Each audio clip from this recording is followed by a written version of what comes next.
እነዚህማ የለየላቸው ወንበዴዎች ናቸው። በቁጥር ስር ይዋሉ ተባለ። በቁጥር ስር ዩኑስ በተለየ መልኩ በዚህ ጋር ሄዶ እኔ ማቆ መንገድ ነው። እኔ አክሱምና ጥሩ ወርቅ የምትባላለች ሌላ 3 ጋዜጠኞች እና ካሜራ 2 ካሜራማን ለጉዞ ተመረጠ። ልክ እንደወረድን ስልካችን ተቀበሉ። እንዴ ምን አደረገን? ምን አጠፋን? አይ ከዚህ ሰዓት ጀምሮ በቁጥር ስር ውላችኋል። ቢያንስ በመኪና አደጋ እንዳልሞትን ቤተሰብ ይወቅ። ኢቲቪ ቶሎ ይደውሉ ነበር፣ አውቀዋል። የመብላት መተኛትና በጣም ከባድ ነገር ነው። በጣም ከባድ ነበር። አላቀም ብለው ስራውን የካዱ በኋላም አላቀም ብለው የከሰሱ አላቀም ብለው የውሸት ድራማ የሰሩ ሰዎች ነበሩ። እንደዚህ ካላረጓችሁ እንዳትመጡ፣ በህይወት ከተረፋችሁ እንዳትመጡ ተብላችኋል ምናምን ይሉን ነበር። ዛውና ፊል እናደርግ ነበር። እናቴ ስትደውል ተይዣለሁ ምናምን ታፍኛለሁ ልላልችልም። እናቴ ነች። አረ ደህና ነኝ የሚወራው ነገር ዝም ብሎ ነው እላታለሁ። ይሄ ፎቶ የመቼ መሰለ ልክ 14ኛው ቀን ላይ ስንወጣ እንዴት ለቀቋችሁ? በወቅቱ የነበሩት የኢቢሲ አለቃ አሁን ከቦታው ተነስተዋል። የሄዳችሁ ጣራሶች እና አካባቢ ናችሁ። አንተ ብቻ ተለይተ ከዚህ በኋላ ከኢቲቪ ታግዳል የተባልክበት ምክንያት በግል ጥላቻ ምክንያት ተባረርን። 6 ግመል አዘጋጁልኝ፣ ይሄን ያህል ኩንታል ጤፍ አዘጋጁልኝ ብሎ ሲደራደር ነበረ። እኔ በዚህ ጉዳይ ላይ ማውራት አልፈለኩም፣ ግን ባለፈው ፌስቡክ ላይ መመለሴን ስናገር ከስር እሺ የጤፉ ጉዳይ የግመሉ ጉዳይ ይጣራ ምናምን ይሉኛልና 1 አመቱ ግን እንዴት ታለፈ ዩኑስ? 1 አመት ያለ ስራ በጣም ከባድ ነገር። ሰው ሲያይ ሲሳቀቅ ኢቲቪ መጥቼ ደውዬ አጣሁ ሲል ስትሳቀቅ እስኪ አስቡ። በዚህ ሳምንት ፕሮግራም የለህም ሲል አሸንፌ በክብር ወደምወደው ወደ አሳደገኝ ተቋም እንግዲህ ረጅም ዘመን የሰራሁት እዛ ነው። በክብር ተመለስኩ ማለት ነው። ጾሙ እንዴት እየሄደ ነው? ትንሽ ያው ላጤና ጾም ከበድ ይላል እንጂ አዛን ትዝታለው ዩኑስ? በጣም የፍቅር ጉዳይ ምን የማያደርገው ነገር አለ? ዩኑስ እኮ አፍቃሪ ነበር። 6 ኪሎ ከአፍቅራት ልጅ ጋር ተለያየና ሞቼ ይገኛሉ። ካርል ማርክስ እዚህ ሐውልቱ ስር ነው ማድረው። እንዴት ሰማ? ዩኑስ መች ነው የሚያገባው? ምቀኛ በዛ።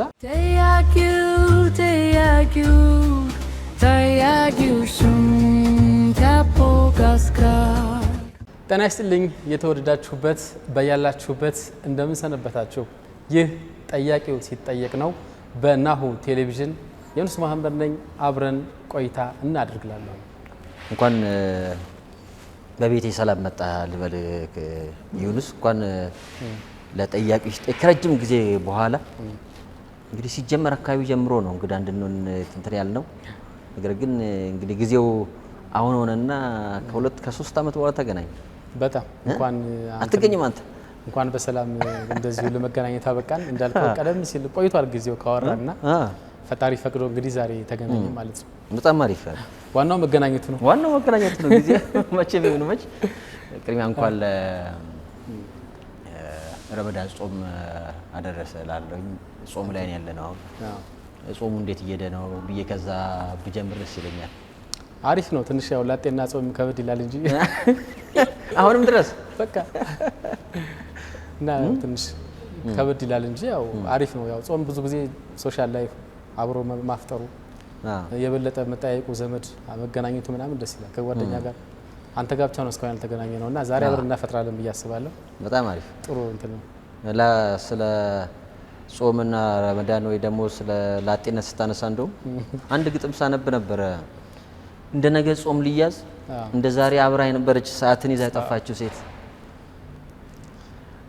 ምናባዊ ነው ወይስ እውነት ነው? እሱ ነገር መነሻው እውነት ነው። ባይዘው ያቺ ሰዓት ራሱ አለች ፎቶ ላይ የልጅነት ፎቶዎች ጋር አንዱ ላይ አለች ሰዓቷ እና ያው ትንሽ እውነት ላይ ፈጠራ አይደል የሚጨምርበት እና የሚገርም የረመዳን ድባብ ብዙ ጊዜ ለስነ ጽሁፍ የተመቸ ነው። ለጨዋታ ለመገናኘት ለፍቅር የተመቸ ስለሆነ ልጁ ነው ደግሞ ቤተሰብ በጣም በስራ በምናምን ያጫንቃል። እኔ መጀመሪያ ላይ ስለነበርኩኝ ስራ በጣም ይበዛብኛል። ከቤት ውስጥ ከማይወጡ ሰዎች ውስጥ ነኝ እና ረመዳን ሲሆን ግን ነፃነት እናገኛለን። ስለዚህ ትልልቅ ሰዎች ወደ መስጂድ ምናምን ሲሄዱ እኛ ጠፋያል ከተማውን እናጫንቀው ነበር። እንጫወታለን። ብዙ ነገሮች አሉ። ያው 90s መቼም ብዙ ትስታ ያለበት ዘመን ነውና በዛው አውድ የተፈጠረ እንትን ነው። ረመዳን ሲሆን እንግዲህ ብዙ ነገሮች አሉና የት ሄደች ነው በልጅነት የምታውቃቸው ያ ድባብ ከፍ ያልክ ስትሄድ ይጠፋል። መበታተን አለ። ወደ ተለያየ ሀገር መሰራጨት ምናምን ስላለ የት ሄደች ነው የሚለውና ያኔ በረመዳኑ አያት ነበረ፣ እንጫወት ነበረ። አሁን የጠፋች ትምጣና ረመዳንም መፍረስ ካለበት ጾም መፍረስ ካለበት ይፍረስ የሚል እንትን የሚያደርግ የተወሰነ ግጭት የሚያለው አይነት ግጥም ነው። አዛን ትዝታ አለው ወይስ? በጣም በጣም በጣም ያዞርሃል።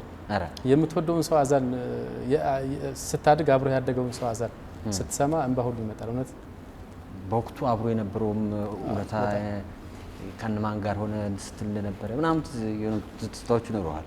አሁን ልክ እዛ ወደ እንግዲህ እኔ ተወልጄ ያደግኩት ማንቡክ ነውና መተከል ዞን ነው የምትገኘው። እዛ ልክ ሲሄድ መጀመሪያ አዛኑ ነው የምትሰማው። ወይ ቀን ላይ ትደርሳለህ ወይ ማታ ላይ ትደርሳለህ። አዛኑ ስትሰማ እውነት ልብህ በጣም ይሸበራል። አንድ ሰው ደግሞ ከሆነ ድሮ የምታውቀው ከሆነ አሁን ያለው ልብህ በጣም ይሸበራል። እና እኔ አጋጣሚ ሆኖ ይሄ ነገር በጣም ተጽዕኖ ፈጥሮብኝ ለዛ ሰው አዛን ለሚያደርገው ሰውዬ በጋራ ሆነን አዋተን የሆነ ነገር ገዝተን እናውቃለንና ተጽዕኖ ከባድ ነው። አዛን ባይዘው ማንቡክ የት ነው ለማያውቁት? ማንቡክ ፓዊ ምናምን አካባቢ ላይ ካንተ ጋር ተያይዞ ይነሳሉና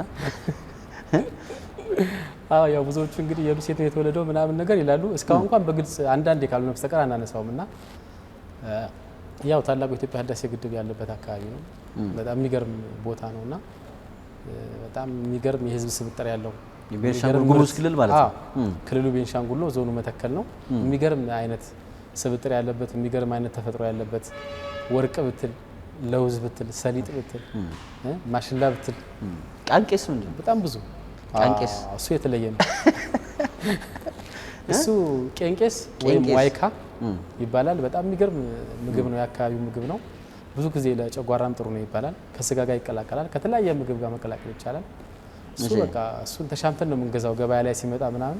በጣም የምንወደው ምግብ ነው። አሁንም ቢሆን ይናፍቀኛል። ይሁኑ ሲባል ትዝ ከሚሉኝ ነገሮች ውስጥ እንግዲህ አዲስ ቲቪም ብዙ አመት አብረን ሰርተናል። የሆነች የጉሙዝ ዳንስ ነበረች።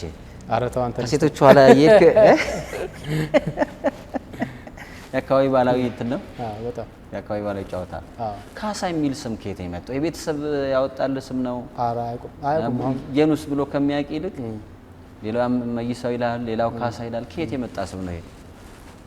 ያው ይሄን ስም ቤተሰብ አብሮ አደግም አያውቀው ብዬ አስባለሁ። ምክንያቱም አዲስ አበባ ዩኒቨርሲቲ ከመጣው በኋላ የወጣልኝ ቅጽል ስም ነውና የአዲስ አበባ ዩኒቨርሲቲ ባህል ማዕከል ብዙዎቻችን ገባ ወጣ እንል ነበር። ያው አንተም ጋር አብረን የተማርነውና እዛ ጋር ከማቀርባቸው ግጥሞች መካከል ያው ጀግነት ላይ ታሪክ ላይ ምናምን ፎከስ ያደረጉ ስለነበረ እንግዲህ ያው አጋጣሚ አንተ ያው ፈክራለሁ አንዳንዴ ራሱ ጀግናው ካሳ ባቀረብከው ስራ የወጣ ስም ነው። በዛ ነው በማቀርበው ስራ ልክ ስለ ነገስታት ስለ አፄ ቴዎድሮስ ስለ እነማን ስለ ብዙ ነገስታትም ታሪክ አቀርብ ስለነበረ ከዛ ጋር በተገናኘ በቃ ታስታውሳታለህ። ጀግና ነህ ደፋር ነህ ለማለት ነው በሰዓቱ ይሄ ስም የወጣው። በነገራችን ላይ ዩኒቨርሲቲ ላይ ምንም ነገር አንፈራ።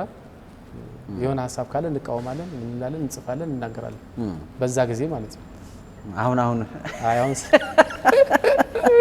አሁን እንግዲህ ለተተኪው ትውልድ እኛ አርጅተናል። አንድ ፎቶ እያየው ሳር ውስጥ ልጅነት ፎቶ ነው እንግዲህ። አንዳንድ ደግሞ በጉርድ ፎቶ በብላክም የስንት ዘመን የስንት ዓመተ ምህረት ልጅ እንደሆንክ በእርግጥ ፎቶ የሚናገራል። የት ናቸው እነኚህ ፎቶዎች? አንደኛው ይሄ ሳር ውስጥ ያለው የ9ኛ ክፍል ተማሪ ያለው ነው። እጄ ላይ ሰዓት አለ።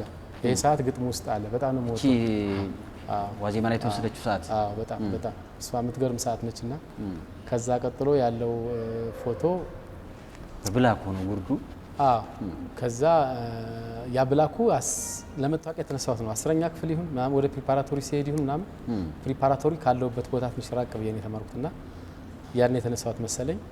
ከዛ የሆነ የትምህርት ቤት 1999 የሚል ደግሞ አለ። እሱ የወላጅ ምንድን ነበር የሚባለው የፓርቲ ግጥም እያቀረብኩ ነው ይመስለኛል።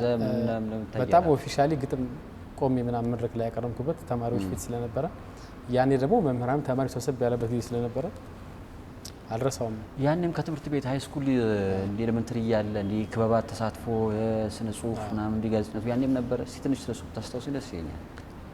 ያው እንግዲህ 90ስ ያው ብዙ ትዝታ ይኖራል እና አንዱ የፍቅር ደብዳቤ መጻፍ ነውና ለጓደኞቻችን እንደዚህ እንጽፍ ነበር። እኔ እንኳን ጽፍ ያናቀ ያለ መዋሸት እጽፍ ነበር። ግን ሲፋቀሩ ምጽፋለሁ፣ ሲለያዩ ምጽፋለሁ። በነፃ ነው። እሱ ነገር ደግሞ ስኪልህን ከፍ ያደርገዋል። ብዙዎቹን ያፋታ ይመስለኛል እንዲሳሰብ። ያዋደድኳቸው ይበዛሉ።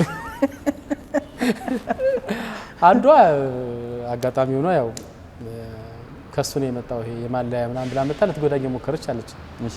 ፕሪፓራቶሪ እያለን አስታውሳለሁ። የማይረሳ ትዝታ ነው። ይሄማ የሱ ሀሳብ ነው ሊሆን የሚችለው ብላ መጣ ታውቃለች። ችግሩ ግን ወዲያውን ልማታዊ በሆነ መንገድ ተፈታ እንጂ። ኧረ አዲስ አበባ ዩኒቨርሲቲ ዩኑስ ሲመጣ ህልሙ ጋዜጠኝነትን ወይ ደግሞ ስነ ጽሁፍን ወይ ወደ ድርሰቱ መምጣት ነው የልጅነት ህልሙና አዲስ አበባ ዩኒቨርሲቲ ገብቶ የተማረው ከዛ በኋላ የሆነው ለየቅል ናቸው ወይስ ፈልጎ የልጅነት ህልሙን ያገኘ ሰው ነው? በጣም ታስቦበት ነው።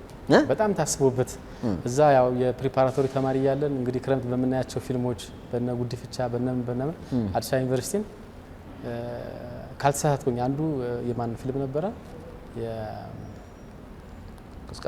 ቀዝቃዛው ወላፈን በተለያዩ ፊልሞች በሙዚቃዎች 6 ኪሎ ዩኒቨርሲቲን ስለምናየው በጣም ጓጓ ነበረ። ከፕሪፓራቶሪ ጀምሮ ያው ስነ ጽሁፍ ታቀርባለህ እንዲህ አይነት ግንኙነት ስለነበረ የወጣት አንዳንድ ማህበራት ላይ እንቅስቃሴዎች ላይ ምናምን እንሳተፋለን። ያኔ ጸረ ሄዲስ ምናምን የሚባል ነገር ነበረ ካስታወስከው እና እነዛ ላይ እንሳተፋለን። የስነ ጽሁፍ ፍቅሩ አለ። ከዛ በዛው አዲስ አበባ ዩኒቨርሲቲ እዛው ተመኘሁትና አንዳንዴ እንደውም ሻንጣ ምናምን ይዤ አዲስ አበባ ዩኒቨርሲቲ ስገባ ላሳያችሁ እያልኩ እንዲህ ምናምን ከተማ ላይ እንደዚህ ሻንጣ ይዘን ምናምን አክት እናደርጋለን ከልጆቻችን ከጓደኞቻችን ጋር። የአዲስ አበባ ዩኒቨርሲቲ የመግባት ምኞት ነው እና አጋጣሚ እንደተመኘሁት አዲስ አበባ ዩኒቨርሲቲ አገኘሁ። በቃ ያኔ የተሰማኝ ደስታ በህይወቴ በቃ በጣም ትልቁ ደስታ ስስሎ የነበረውና ውስጥ ገብተህ ያገኘው እንዴት ነው ልዩነቱ? በጣም አሪፍ ነው። የምር አሪፍ ነው። እንዳሰብኩት ነው። አዲስ አበባ ዩኒቨርሲቲ በቃ አዲስ አበባ ዩኒቨርሲቲ መግባት ማለት ሞገስ አለው እኮ ምን ተብሎ በቃ የጃንሆይ ግቢ ነው። በዛ ላይ እንዴት ቤተ መንግስት ነበረ። ስንት ቴክኒክ ጥበብ ስራ የተቀረጹበት ነው። ስንት በታሪክ የምናውቃቸው ተማሪዎች እነ ዋልልኝ ሌሎችም እነ ማርታ ስንቶቹ ያሉበት ግቢ ነው። በቃ አዲስ አበባ ዩኒቨርሲቲ ማለት በቃ ደግሞ አጋጣሚ ነው። መንፈሳዊ ከሆነ ይወራረሳል። ቢያንስ እዛ የሚማር ተማሪ ስለ ሀገሩ ያውቃል፣ ስለ ፖለቲካውም ስለ ሀገሩ ታሪክ የተወሰነ ፕሮፌሰር እንድሪያስ እሸቴ እኮ ሞገስ ነበሩ እኮ በእኛ ጊዜ በቃ እሳቸው ወክ እያደረጉ ምናምን አይረሱም። እሳቸው እንትን አይረሱም። የክፍለ ሀገር ልጆች እንግዲህ አዲስ አበባ ዩኒቨርሲቲ ስንመጣ ዋናው መለያችን አንበሳ ግቢ ነውና የኑስም እንግዲህ ደቦል መስሎ እንግዲህ አንበሳ ግቢ ፎቶዎቹ ነው ያለው።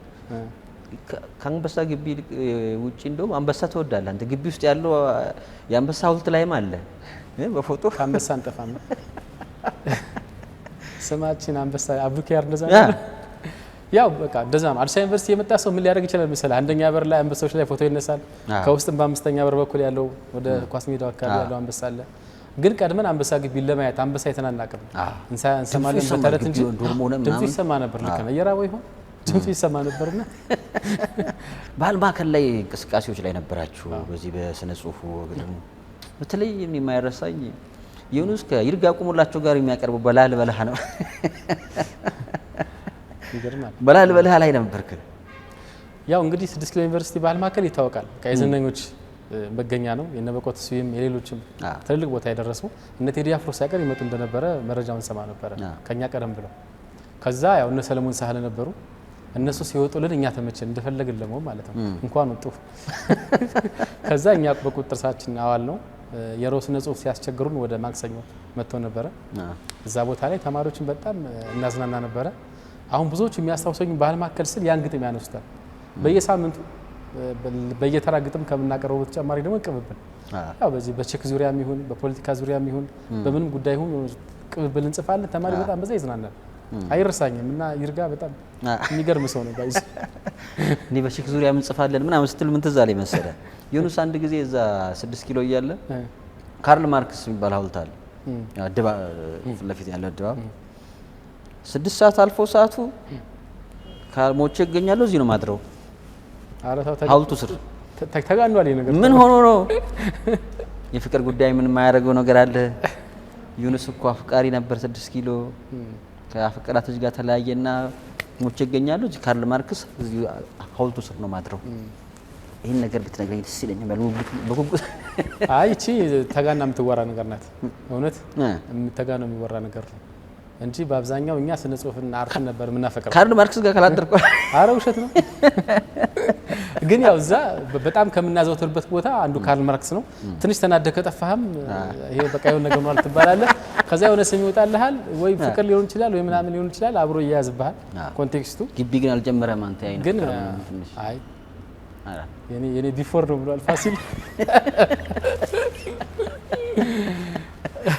ይሁን ከአዲስ አበባ ዩኒቨርሲቲ እንግዲህ ሳንጠግበው ብዙ ምንተሰነል ያውንም ቆጭኛል። እኛ ከወጣን በኋላ ይመስለኛል 4 ዓመት ነው የ5 ዓመት ምናምን ይሆንላቸው እኛ ትንሽኛ ቢጨምሩን አሪፍ ነበር። እኔ የመጨረሻው ቀን ላይ አፈሩን ቀምሼዋለሁ ስወጣ ባይዘው የምር የዩኒቨርሲቲውን አፈር ወደ እንትን ካፌ መሄጃ የመጀመሪያው ካፌ ያኛው ልደት ነው ይሄኛው ምንድነው ሜን ካፌ ፊት ለፊት የሆነች ሜዳ አልነበረች አረንጓዴ ምናምን እዛ ጋር አፈሩን ቀምሼዋለሁ።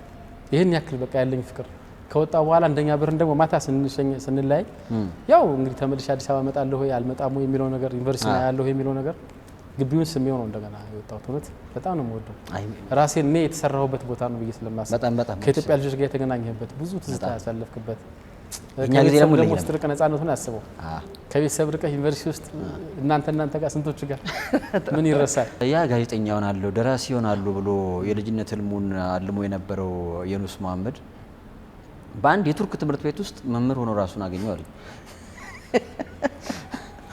ቤት በኩል ሄደ።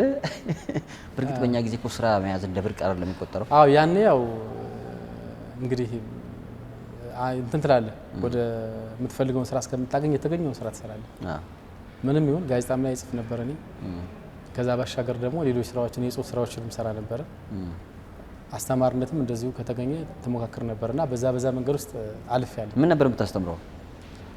እንትን ነው መጀመሪያ እንዳትስቅ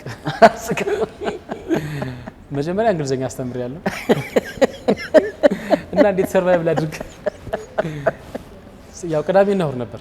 እሺ ቅዳሜና እሁድ ነበረ እንግሊሽ ግራመር የሚባል ትምህርት እንዲህ ያምታታሁኝ። ያው አክቹአሊ ማይነር እንግሊሽ ነበረ በዛ ነው እና ከዛ በኋላ ደግሞ አማርኛ ኦልሞስት ስንት ዓመት ነው 2 ዓመት ይሆነኝ እንጃ ብቻ ይሄኛውን ስራ እስከማገኝ ድረስ የተገኘውን እንሰራ ነበር። ሌላም ቢገኝ እንጨምር ነበር። ወደ ጋዜጠኝነት እንዴት ተመጣ? አዲስ ቲቪ መጀመሪያ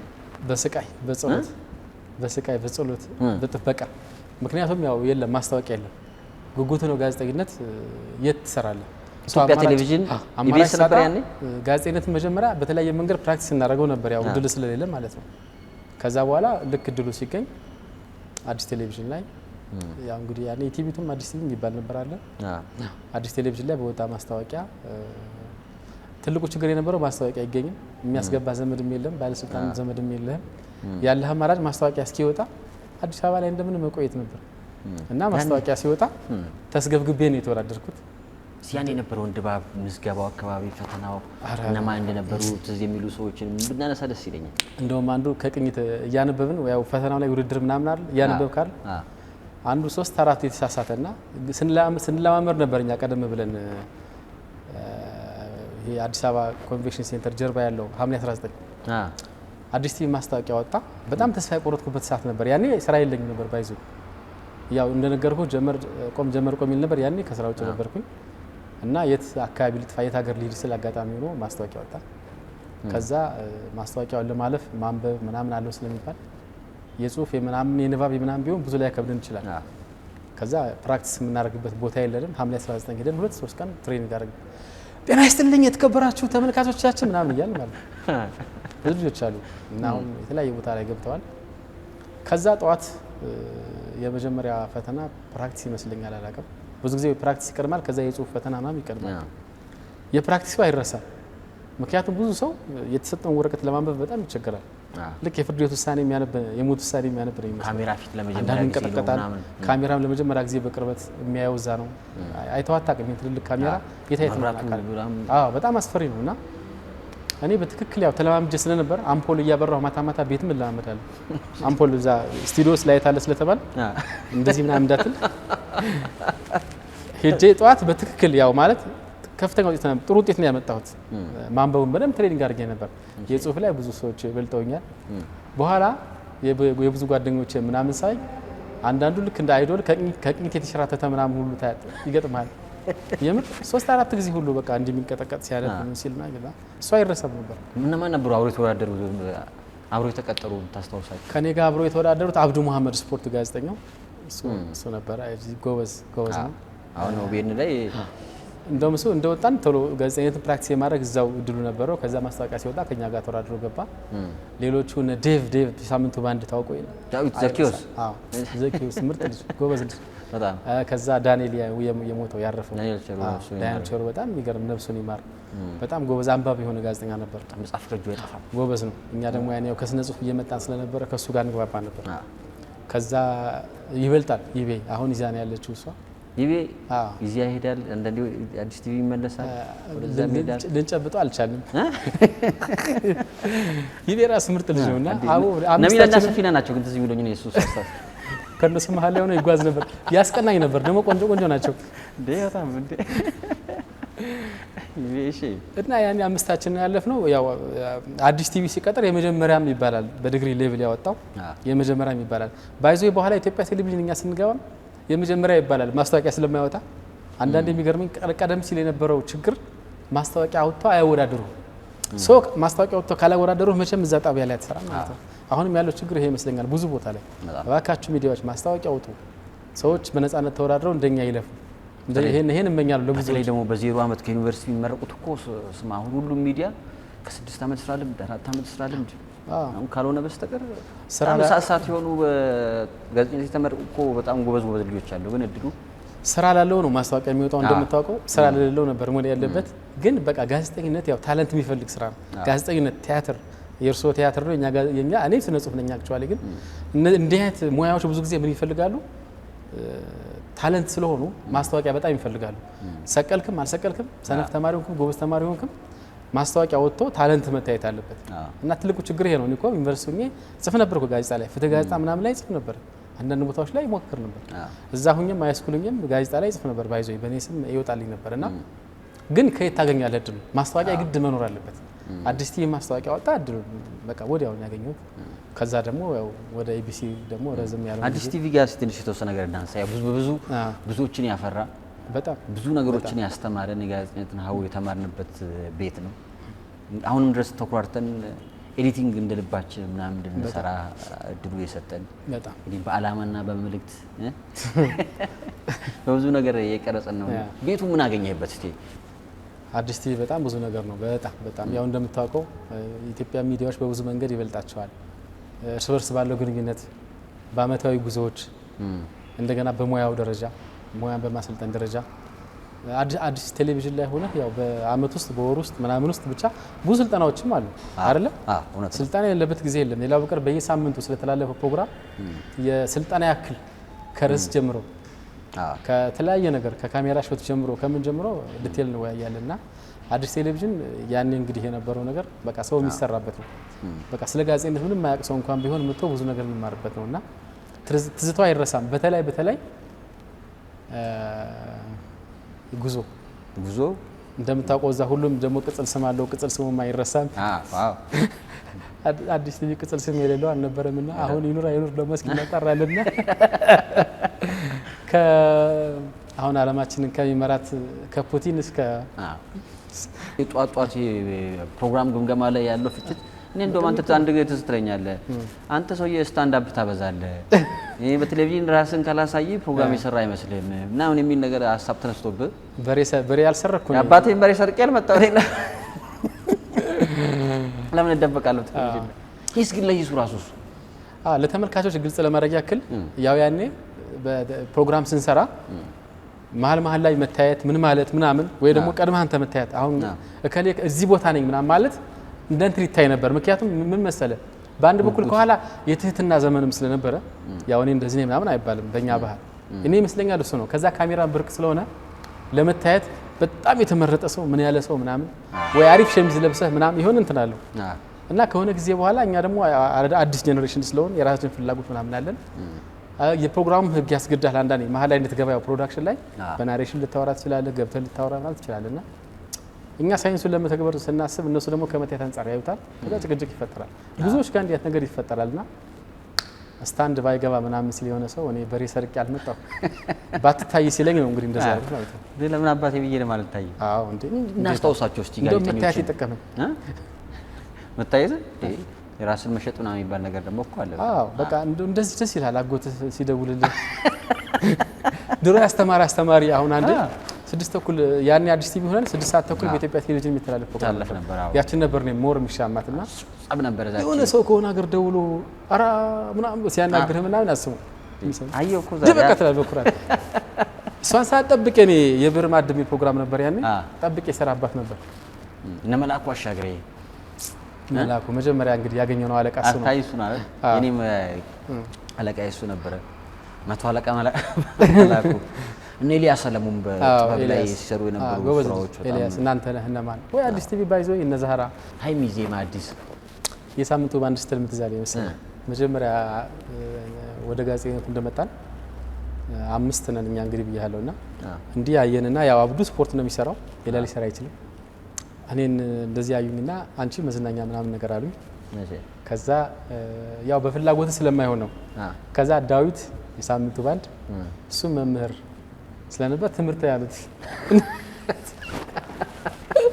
ከዛ እጁን አወጣና ስማይል እኔ ከመምህርነት ለመሸሽ እኮ ነው ወደዚህ የመጣሁት አሁን መምህርነት ሲሪየስሊ እኮ ነው በቃ ሲሪየስሊ ተናደደ አሁን መምህርነት ምናምን ያለበት እንትን ዳዊት ነው ዳዊት ወራዙት ጣዝሙት ነው ይባሉ ደግሞ ሰማቸው ራሱ ነው ወርቁ ማሩ የኤፍሬም ፕሮግራም በጣም አሪፍ ነበር ሁባሪ የሚለው ፕሮግራም በሮስማ ሁባሪ አሪፍ ነበር እዛ በቃ አሪፍ ነበር ወርቁ ማሩ በለው ስማይል በለው ዜድ በላት ሸሪፍ በጣም የሚገርም ሰው በጣም ቀድመህ ግን ያው ምላጣው ነው የምታየው በጣም የሚገርሙ ሰዎች የፈሩበት መስራትንም ማንሳት ይችላል አሁን ፋና ላይ ያሉ ግን የኑስ ከካሜራማኖች ጋር ሁሌ ጸብ ይፈጥራል ዋይት ባላንስ ስራ ይሉኛል እንዴ ነጭ ወረቀት ይዘው ምናምን የሚል ክስ ታቀርባል እንደውም ካሜራማኖችን ፍርድ ቤት ነው መገትረው እስከማለት አብራ መሰለ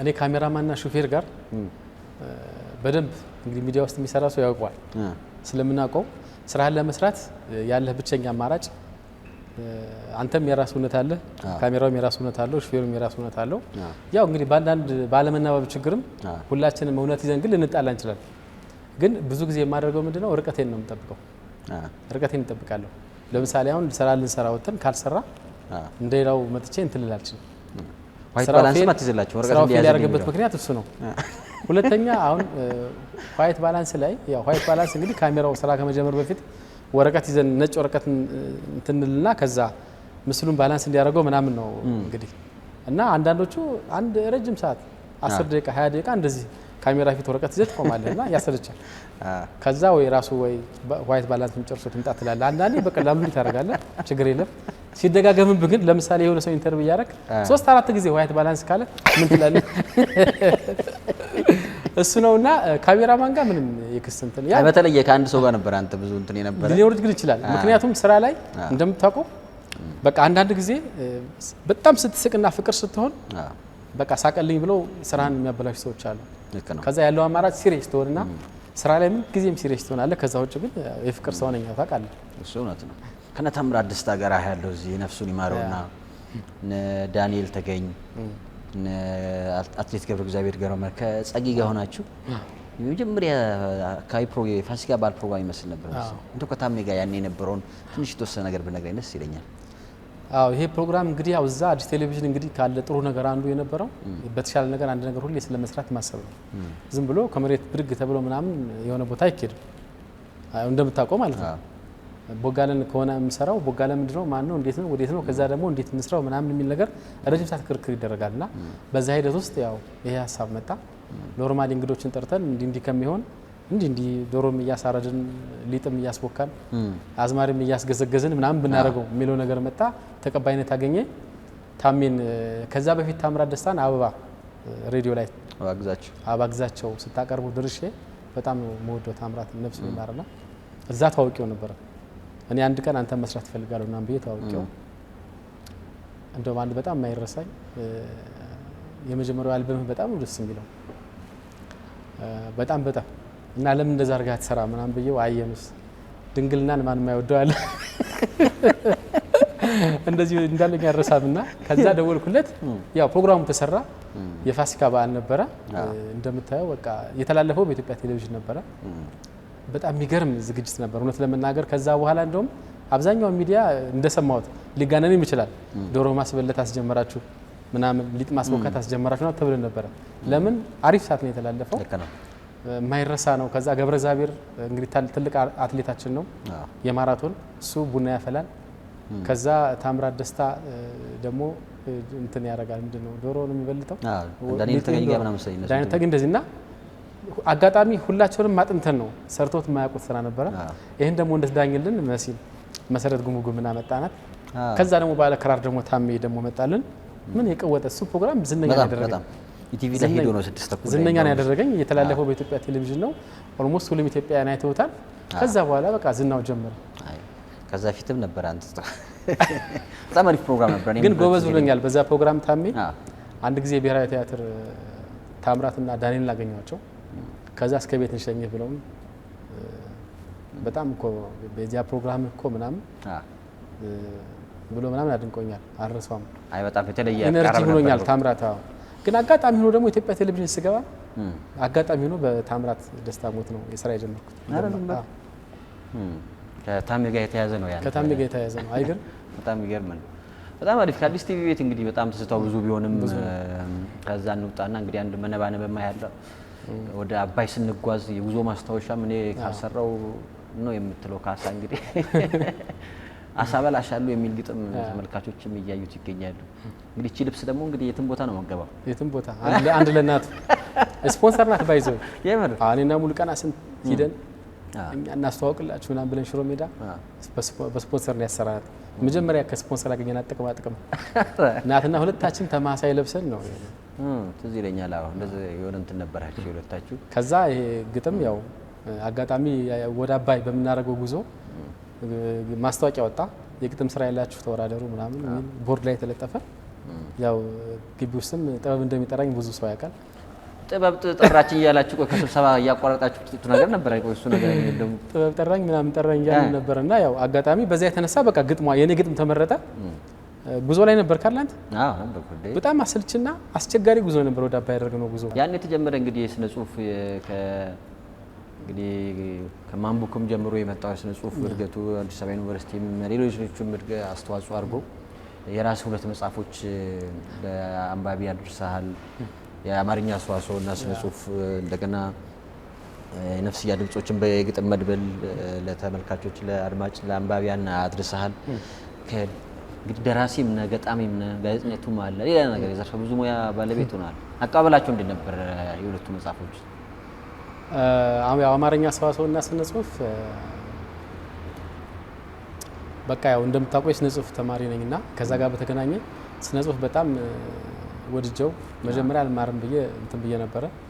ከዛ በኋላ አምነን የድርጅት የተቋሙን ጉዞ ተቀበለን በዛ ሄድን። ሰላማዊት አስተምራለች እንዴ? አዎ አስተምራኛለች። ሰላማዊት እንዲህ ብሎ አንድርብ እነ ወንዶ ሰናዳነ በጣም የተከበሩ ሰዎች ናቸው እኮ እንደውም ሰሞኑን ናቸው ደስ ብለኛል ቲቪ ላይ እነ ቴዲ ቴድሮስ እሱ ያስተማረው ተማሪ እንግዲህ ያስብ ክሪቲካል ቲንኪንግ ኤንድ ምናምን አናላይዝ ምናምን የሚል ኮርስ ብዙዎችና አንጋፋ መምህራን አስተምረውናል። እንግዲህ ያን ለማጋራት ነው በዋናነት ስነ ጽሁፍ ምን ይመስላል ከትንሽ ድምጽ እስከ ትልቁ ስነ ጽሁፍ ድረስ ከትንሿ ድምጽ ስነ ድምጽ እስከ ትልቁ ስነ ጽሁፍ ምን ይመስላል የሚለውን ምክንያቱም ያው እኛ ሀገር ላይ ሰዋሰው ምናምን ግራመር ሲባል ይፈራል። ይሄ ነገር እንዳይኖር ነው እንዳይፈራ ማንም ሰው አማርኛ ማንበብ ከቻለ እንዴት አንደርስታንድ ማድረግ ይችላል የሚለውን መጀመሪያ ጽፌው የተወሰነ ምናምን ቆይቶ ነበር። ከዛ አንድ ቀን ሳላስበው ደሳለኝ ማስሬ ደሳለኝ ታውቀዋለህ? ደሳለኝ ሳላስበው ቤት ጽፌ እንደዚህ መጽሐፍ ተቀምጦ ነበር። እሱን ሳላስበው አሳትመው አንዷን ፒስ ብቻ የሆነ ቦታ ሻይ ቡና እያል እሱ እንደሳተም ምናምን ይገፋፋኝ ነበር። ያው ግጥምም ጽፋለሁ ልቦለድም ጽፋለሁ ፊልምም ጽፋለሁ ግን ምንም ነገር ወጥቼ አላውቅም እና ይሄኛው ግን ቢወጣ አሪፍ ነው ምናምን ነገር ብሎ ስላሰበ ፕሪንት አድርጎ ምንም ሳላቅ ርዕስ ሰጥቶ ምናምን አመጣው። ከዛ ያወራን ካፌ ምናምን እንካየው ምናምን ሲለኝ ሲያየው የራሴ መጽሐፍ ደነገጠ። ከዛ ይማ መታተም አለበት በቃ ምናምን ሆነ የመጣ በዛ መሰረት ታተመ። ያው እንደምታየው ጥሩ ሆነ። ህትመቱም እኔ ስተው ነው እንጂ አራተኛ ስተው ነው አሁን ትቸው ነው እንጂ ከታተመ የትኛውን ቦታ ላይ ቶሎ መሄድ ነው። አመት የማይቆይ መጽሐፍ ነው። ለማስተማሪያ ለምናምን ይተቀበሉበት ብዙ ዩኒቨርሲቲዎች 100 ኮፒ የገዙ እንዳሉ ሰምቻለሁ። አንድ ሁለትም የገዙ እንዳሉ ሰምቻለሁ። አሁን አንድ ዩኒቨርሲቲ 100 እንደወሰደ ተነግሮኛል ከሆነ ቦታ።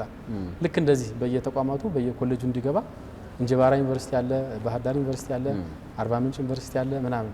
ለኔ ይሄ አሪፍ ነው። አዲስ አበባ ዩኒቨርሲቲ ግን ይኑር አይኑር እንጂ አላስገባንም ወይ እነሱ ካላስገቡት እና ጥሩ ነበር እሱ መጽሐፍ ከረጅም ጊዜ በኋላ ሰዋሰው የታተመበት ነው። ከዛ በፊት ሰዋሰው ታትሟል ምናልባት አላቀም 15 ዓመት 20 ዓመት ሊሆን ይችላል ጋፑ። እኔ ደፍሬ የመጣሁኝ በመድፈር ነው ሁሉ ነገር የሚገኘው። ያው ብዙ አንጋፋ ምሁራን አሉበት በዚህ ዘርፍ ግን ይሄኛውን ኦዲየንስ ከዩኒቨርሲቲ በታች ያለው ኦዲየንስ ተረድተው ጀማሩን በደንብ ተረድተው ግን በደንብ አድርገው በቃ ቀለል ባለ መንገድ ግን አቅርቦታል ብዬ አላስብም። ክፍተቱ እሱ ነው። አጋጣሚ ሁሉንም መጽሐፍ ሰብስቤ ነበር ከመታተሙ በፊት ሁሉንም የሰዋሰው መጽሐፍ ጋይዶችን ሳይቀር አጋዥ መጽሐፍትን ሳይቀር ሰብስቤ አይቼ በቃ አብዛኞቹ በቃ እንደውም በቃ አማርኛ ምናምን ሲባል ስነ ጽሁፍ ሲባል የሆነ ፓሴጅ ምንባብ ምናምን ነው ይመስላቸው። ከዛ በጣም የተለየ አርገን የሰራ ነው ደግሞ የተሳካ ይመስለኛል። ሰዎችም ገምግሞታል፣ ጥሩ መንገድ ይደንበታል። ከዛ በኋላ ይሄኛው በቅርቡ ነው የወጣው። ነፍስያ ድምጾች እሱን ላሳትም እያለሁ ነው መሀል ላይ የተፈጠረው ነገር የተፈጠረውና የነፍስያ ድምጾች ያው ኦልሬዲ በቃ ያለውንም ኮንዲሽን ኢትዮጵያ አሁን ያለፈችበትን መንገድ ጭንቀታችን፣ ደስታችን፣ ሁሉ ነገራችን የሚያሳይ ነው። የልጅነት ትዝታችንንም ከዛች ከሰዓት ጠያቂቱ ከሚለው የረመዳን ግጥም እስከ ትልቁ እንዴት እንደመሸ እንጃ የሚል ዘመናችን በጣም ጊዜው እንዴት እንደሚያልፍ እንጂ አሁን ያለንበት የሚገጥመን ነገር ፈተና ምናምን የሚለውን አጠቃላይ የያዘ ነው እና እሱንም እንደዚሁ ስንሰራው የነፍስያ ድምጾች ሲሰራ በተቻለ መጠን በኢትዮጵያ በትክክለኛው የሰዋሰው አቀማመጥ ሀሌታዋ ሐመር ውሃ ብዙሃን ውሃ ሳይምታታብን በደንብ አድርገን አርትዖት አሰርተን ምናምን ያመጣ ነው ግጥም ነው። ጥሩ ይመስለኛል። አስተያየት ደግሞ በየጊዜው ሲመጣ ደግሞ ከአስተያየቱም ደግሞ እየተማርን እንሄዳለን። የዘፈን ግጥሞችንም የመስራት እንትን አለ እንዴ? ግራፊክስ እንሰራለን እንደነሰዎች አንዳንድ እንትኖች ያው እዛ ከነፍስያ ድምጾች ላይ አንዳንድ ግጥሞች ጎላ ብለው እንዲታዩ ድል አግኝተዋል። አንደኛው እንደ ለመምት የሚለው በኃይሌ ገሪማ በፕሮፌሰር ኃይሌ ገሪማ ማጀቢያው ነው። እሱ ማጀቢያ ለመሆን ይችላል። ደግሞ አንዱ አድዋ የሚለውም እንደዚሁ አገራዊ ጉዳይ ከሆነ እንደዚህ አይነት ጉዳዮች ላይ መሳተፉ ብዙም እንትን የለውም። አድዋ የሚለውም እንደዚሁ ባስቻለው ተቀንቅኖ ሰው እየሰማው ነው እና እንዲህ አይነት ነገሮች አሉ። ከመጽሐፉ ላይ የሚመቻቸውን ፓርት ወስደው ከሚፈልጉት ጋር እያገናኙ ምናምን ያወጡ ሰዎች አሉ። የሩስ ግዕዝ ይችላል እንዴ? አዎ በደንብ አስተምሬያለሁ። አንድ ሴሚስተር የምር እውነት እንግሊዝኛ አንድ ሴሚስተር አሰልጥኛለሁ። ያስተማረሽ እንደውም ፒዲኤፍ ሁሉ አለኝ እስካሁንና ፒዲኤፍ ነው የሚባለው ምንድን ነው የሚባለው ያስተማርክበት እሱ ነበረኝ። የኑስ አንድ ጊዜ እንደውም ግዕዝ በመናገር ቤተክርስቲያን ውስጥ ገብቷል አለኝ። ከቄስ ጋር የሆነ ነገር ተነጋግሮ ምን ነው እሱ የተፈጠረው? እንዴት ሰማ? እንትና ለስሌማን አባይ ልንድር እውነት ሰላም ይድር ነበር። እሺ ከዛ እዛ ከፍቅር እስከ መቃብር ጋር የተገናኘ ምናምን ገዳማት አሉ እና የሁነት ሰላሙ ባከል ነው ምናምን ነው የሚባለው ይመስለኛል። ባከል ገብርኤልም ባከል እንደዛ ነው የሚባለው። ከዛ ለፍትል ደግሞ ማንኩሳ ምናምን አለ እና አንዱ የሁነት ሰላሙ ላይ ገባል። ያው ስትገባ መስቀል ክር ምናምን ማሰር አለበት። የደንቡ ነው ልክ ነው ማድረግ አለበት። ምን አንድ አይነት ነገሮች ይኖራሉ። ወይም ደግሞ ክርስቲያን ነው እዛ ቦታ ይመጣ ተብሎ ስለሚታሰብ ክርስቲያን ደግሞ ባይ ዲፎልት ያው ኦርቶዶክስ ነው እዛ ቦታ የሚመጣው መስቀል ያደርጋል እና ገና እንደገባን አንገታችን ነው የታየው። አዩንና የኔ በሸሚዝ እንደዚህ አርጌ ለብሼዋለሁ። አብዱ መሐመድ ነበረች። አወቀተ አብዱ ነበረች። አብዱ ቲሸርት ነው የምትለብሰው። ቲሸርት ለብሳ አንገቱ ይታያል። ምን አባቱ ይሄ መስቀል ሳያርግ ቤተክርስቲያን ይጋ በኩርኩ እንጋ ልክ ሲመጣ እዛ ማውቀው ጥቅስ አለ መጽሐፍ ቅዱስ ላይ ምን አልከው? ዘይተሐውር ማዕከለ ባህር ምናምን ስለው እሰይ የኔ ልጅ አንተ ለትክክለኛ በቃ ኦርቶዶክስ ግባ አንተ ድሮ እየቀጥል ይሄን ታሪክ ሰምቼ በጣም ሲገርም ኩርኩም ቀምሶ እርግጠኛ ነኝ በጣም አሞታል። በጣም ደንግጧል። በጣም እንትን ብሎታል። እና ያችን ግዕዝ አክት ማድረግ ለኔ የጠቀመኝ ያው ዞሮ ለመጎብኘት ነው። ቤተክርስቲያኑ ጎበኘ ነው ምናምን አጋጣሚ የፋሲካ ሰሞን ነበረ። የሚገርም እንትን አይተናል። ያው ኢትዮጵያ ገዳማት ብዙ ጊዜ ታሪክን ቅርስን ብዙ ነገር ታገኝባቸዋለህ። እንደው ከስነ ጽሁፉና ጋዜጠኝነቱ ውጪ አንድ ጊዜ አስክሬን ለመረከብ ወደ ጳውሎስ ሆስፒታል ሄደ ነበር። ለመጀመሪያ ጊዜ ከሞተ ሰው ጋር ፊት ለፊት የተፋጠጥክበትን አጋጣሚ ብትነግረኝ ደስ ይለኛል። አሁን ወደ አንተ ስመጣ ጸጉር ቤት ገብቼ ነበር የመጣሁት እና እንደዚህ ከዚህ በላይ ያጥበዋል እና አሁን እሱን እያስታወስኩ ነበር። አጋጣሚ ጸጉር ቤት ውስጥ ሰው ልክ በታጠበ ቁጥር ሬሳ ልክ አንተ ተኝተ ሰው ባጠበ ቁጥር ያ ነገር ይመጣብኛል። ያው ያ እንግዲህ አጎቴ ነው ስለሺ ነው ቦክሰኛው።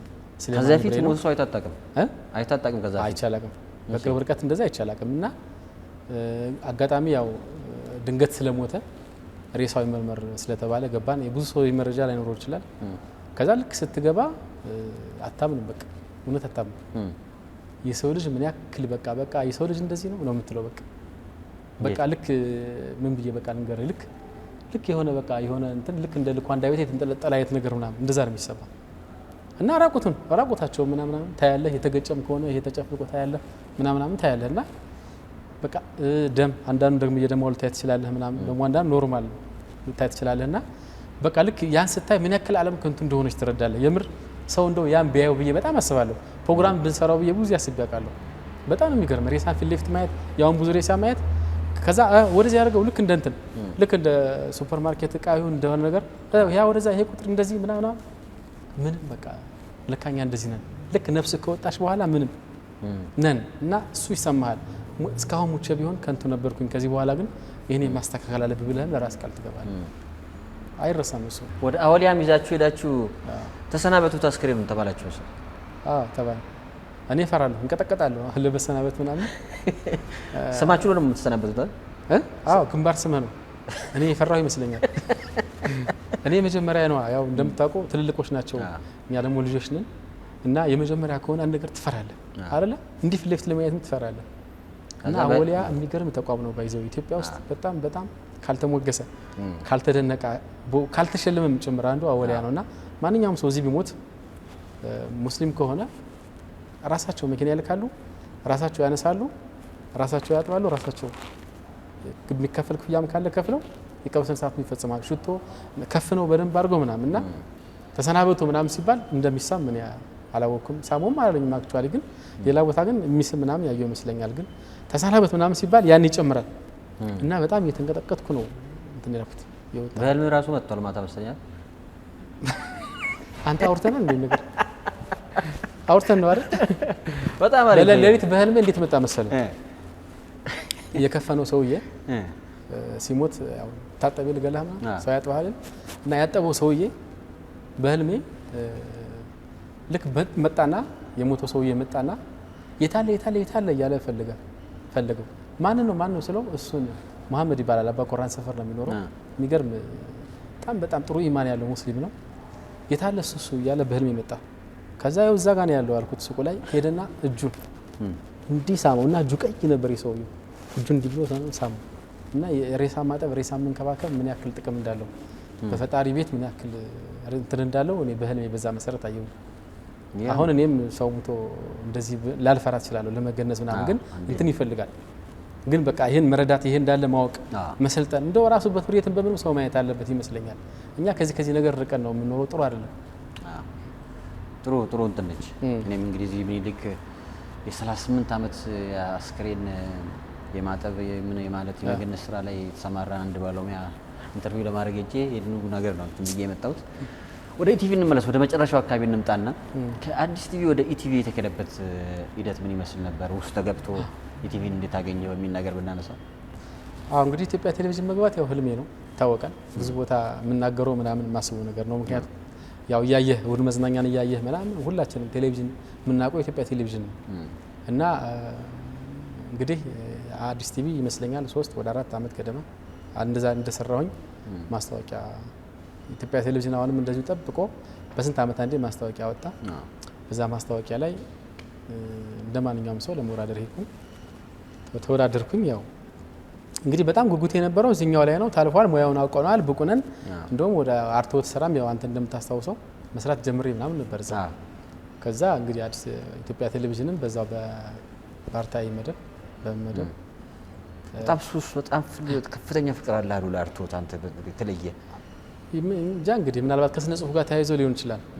ከዛ ያው ያን ድል አገኘን፣ ደስ አለኝ እና አርትዖትም ከዛ ማንም ሰው የተወሰነ ዓመት ከሰራ በኋላ 3 4 5 6 ዓመት ከሰራ በኋላ ወደ ማገዝ ምናምን ትገባለህ።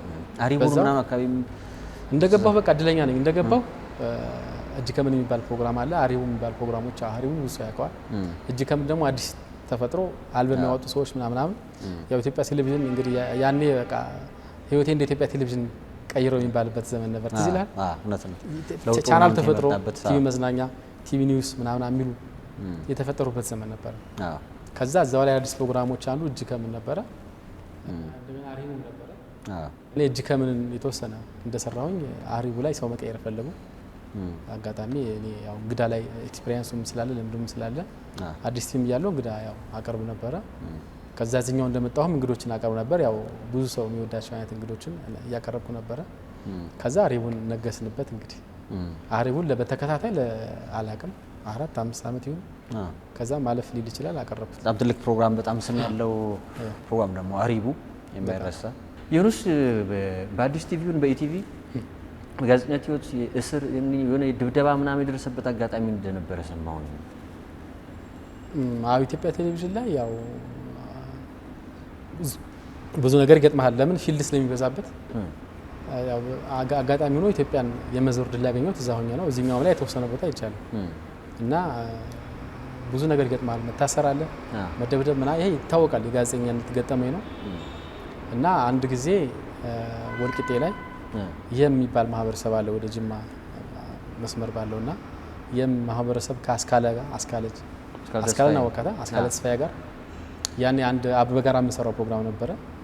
ሂደን ስንመለስ የዘር ማመጽ ምናምን የሚባልበት ወቅት ነበር። ያኔ ከተማ ላይ ተገኘን። እኛ ስንመለስ በቃ ኢትዮጵያ ቴሌቪዥን ነህ በቃ እዛ ቦታ ላይ ብዙ ድንጋይ ተወረወረ ምናምን። አጋጣሚ አንዱን እኔን አገኘኝ እና እዚህ ጋር ጥቁር ነበር፣ እዚህ ጋር ጥቁር ነበር ፕሮግራም ሳቀርብ አለ እና አጋጣሚ ያው ወሊሶ ታከሜ ምናምን ዳንኩኝ። ረመዳን ነበር እንዳሆኑ ብዙ ደም ነው የፈሰሰኝ፣ ግን ያው ዳንኩኝ። ስመታም በፍቅር ነው ስለምወደው ሙያውን ምንም አይመስልኝ። ከዛ በኋላ ደግሞ ወሎ ውስጥ እንደዚሁ በዚህ በጦርነቱ በነበረው ግጭት ወቅት ነው ለንሰራ ሄደን ገበሬዎች በቁጥጥር ስር ዋሉ። ታጣቂዎች ማለት ነው ያው እንትን ሚኒሻ የማህበረሰቡ ማለት ነው። ከዛ ብናስረዳቸው ኢትዮጵያ ቴሌቪዥንን ብንላቸው ምናምን በቃ ሊረዱን አልቻለም። ደብዳቤውን ያዩና አይ ሌላ ቢሆንስ አስመሰላችሁ ቢሆንስ ይላል። አይ አትፈርድም፣ ያለው የጸጥታ የሴኩሪቲ ችግር ነው። ከዛ መታወቂያችንን አዩ፣ ሁሉ ነገሩን አዩ፣ አልጣማቸውም።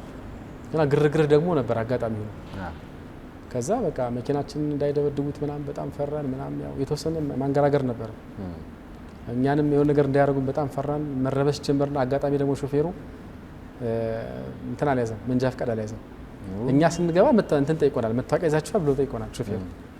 እሱ ግን መንጃ ፈቃድ አልያዘም እና ከዛ ነገሩ ተባባሰ። በቃ ይሄማ በቃ እነዚህማ የለየላቸው ወንበዴዎች ናቸው፣ በቁጥጥር ስር ይዋሉ ተባለ። በቁጥጥር ስር እና ሲያዋክቡን ግን የህግ አካል እንፈልግ ነበር። ቢያንስ ፖሊስ ጣቢያ እንዲያደርስ። ፖሊስ ጣቢያ ካደረስክ ህጋዊ አካል ጋር ስለሚደርስ ምንም ነው እንደምንም በጸሎት እንደምንም እንዲህ በመሳሪያ ተደቅኖብን ከላይ ሆነን ፖሊስ ጣቢያ ደረሰ። ፖሊስ ጣቢያ ገብተን ወደ እንትን አካባቢ ወደ ራያ አካባቢ ላይ ከኛ የተያዝነው ወደ እንትን አካባቢ ነበረ። የት መሰለ? ወደ መርሳ አካባቢ ነው። መርሳ አለፍ ብሎ መሰለኝ የተያዝነው። ከዛ ጉዟችን ግን እስከዛ ራቅ ይል ስለነበረ ተያዝን፣ ታሰርን። በቃ ከዛ የፖሊስ ኃላፊው መጣ። መታወቂያችንን አየ፣ ደብዳቤያችንን አየ። እንዴት የመንግስት ጋዜጠኛ ታስራላችሁ? ለእናንተ ጉዳይ መጥቶ ምናምን ብሎ ፈታን። በቃ ይሄ ነው ያለው ስቶሪ። ያው እንዲህ አይነት ነገሮች ይገጥማሉ ሁላችንም ጋር። ይሄ በቅርቡ የተፈጠረው ነገርስ በቅርቡ ልበለው እንጂ ያው አነጋጋሪ የሆነው በወሎ በኩል ሄዳችሁ ለዩኑስ ከኢቲቪ መታገድ ምክንያት የሆነው እውነታው ምን ነበረ? አንዳንዶች ዩኑስ በተለየ መልኩ በዚህ ጋር ሂዱ እኔ ማቆ መንገድ ነው ብሏል የሚሉ ሰዎች አሉና እንደው እዛ አካባቢ ያሉ ነገሮችን ግልጽ ብታደርግልኝ ደስ ይለኛል። በፋኖ ወይም በታጣቂዎች ቁጥጥር ስር የዋላችሁበት ያው እንግዲህ ሁሌ በዓል ሲደርስ ወይ ምናምን ሲደርስ ትወጣለህ፣ ታቀዳለህ፣ ትወጣለህ። ደግሞ አንዳንዴ ባትወጣም ሂድ ትባላለህ። እኔ አጋጣሚ የነፍስያ ድምጾችን ጽፌ ለማሳተም ሰው አያውቅም፣ ግን በቃ አንተም ጋር እያወራን ነበረ፣ ልክልህ ነበር የመጽሐፉ ምናምንና ዛሬ ከነገ እያልኩኝ ይሄ ተልእኮ መጣ። የአዲስ ዓመትና የሞሊድ ስራ ስሩ ተባለ። እንደ አጋጣሚ ሆኖ ይሄ እቅድ ከነሱ ነው የመጣው። ያው እንግዲህ እስካሁን እኛ እና ራሳችን እናቅዳለን ራሳችን እንሄዳለን ምናምን ምን ችግር የለብንም። ይሄ ቅድ ከነሱ ሲመጣ እኔ ከዛ ቀደም ብዬ ወደ አርሲ ነበርኩ። አርሲ ለሆነ ጉዳይ እንደዚህ ኖርማል የቤተሰብ ጉዳይ የጓደኛ ጉዳይ ሆኖ ሂጅ ነበር እና የአርሲ ልምላሜ ምናምን አይተዋል። ክረምት ላይ ያለው ልምላሜ ምናምን አለ ሳሩ ምናምን አዝርቱ ምናምን ደስ ይላል። እና አርሲ የተወሰነ አንድ ሳምንት ቆይቼ ስለነበረ ልክ ስመጣ ይሄን እነሱ ስራ እንድንሰራ ሀሳቡን ሲያመጡት አርሲን መረጥኩ። አይ ይሄማ እንደዚህ ከሆነ አርሲ ብንሰራው፣ ምክንያቱም የሰራበት ቦታ ላይ አትደግመውም። ወሎ ያው በብዙ መንገድ አውቀዋለሁ፣ በቤተሰብ በምንም በስራም አውቀዋለሁና አዲስ ቦታ ቢሆን ጥሩ ነው። አርሲን ብናየው የተለየ የሚገርም ለምለም ነው ብዬ ፌስቡክ ላይ ሁሉ ፖስት ምናምን አውቃለሁ በዚህ ጉዳይና ከዛ አይ ይሄኛው ሀሳብ ወሎ ቢሰራ የተሻለ ነው አለ ማኔጅመንቱ አካል ማለት ነው። ኦኬ እሺ ላክሰንቱ ለምን ተፈልጎ ነው ይመስለኛል ለተፈለገው አይዲያ የአዲስ ዓመት ጨዋታ ቀልድ ወግ ምናምን ስለነበረ ሞር የወሎኛ ቶን ቢሆን ይሄ ምንድነው ዘዬ ቢሆን ጥሩ ነው ብሎ ስለታሰበ ወሎ እንደኔር ተደረገ ማለት ነው።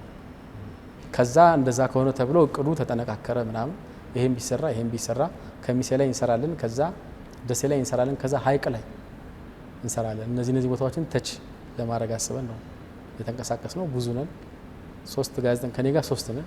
አክሱም ከናንተ ጋር ያለች እንዴ? አዎ 3 ጋዜጠኞች ተመረጠን። እኔ አክሱምና ጥሩ ወርቅ እንትባላለች ሌላ 3 ጋዜጠኞች እና ካሜራ 2 ካሜራማን ለጉዞ ተመረጠ።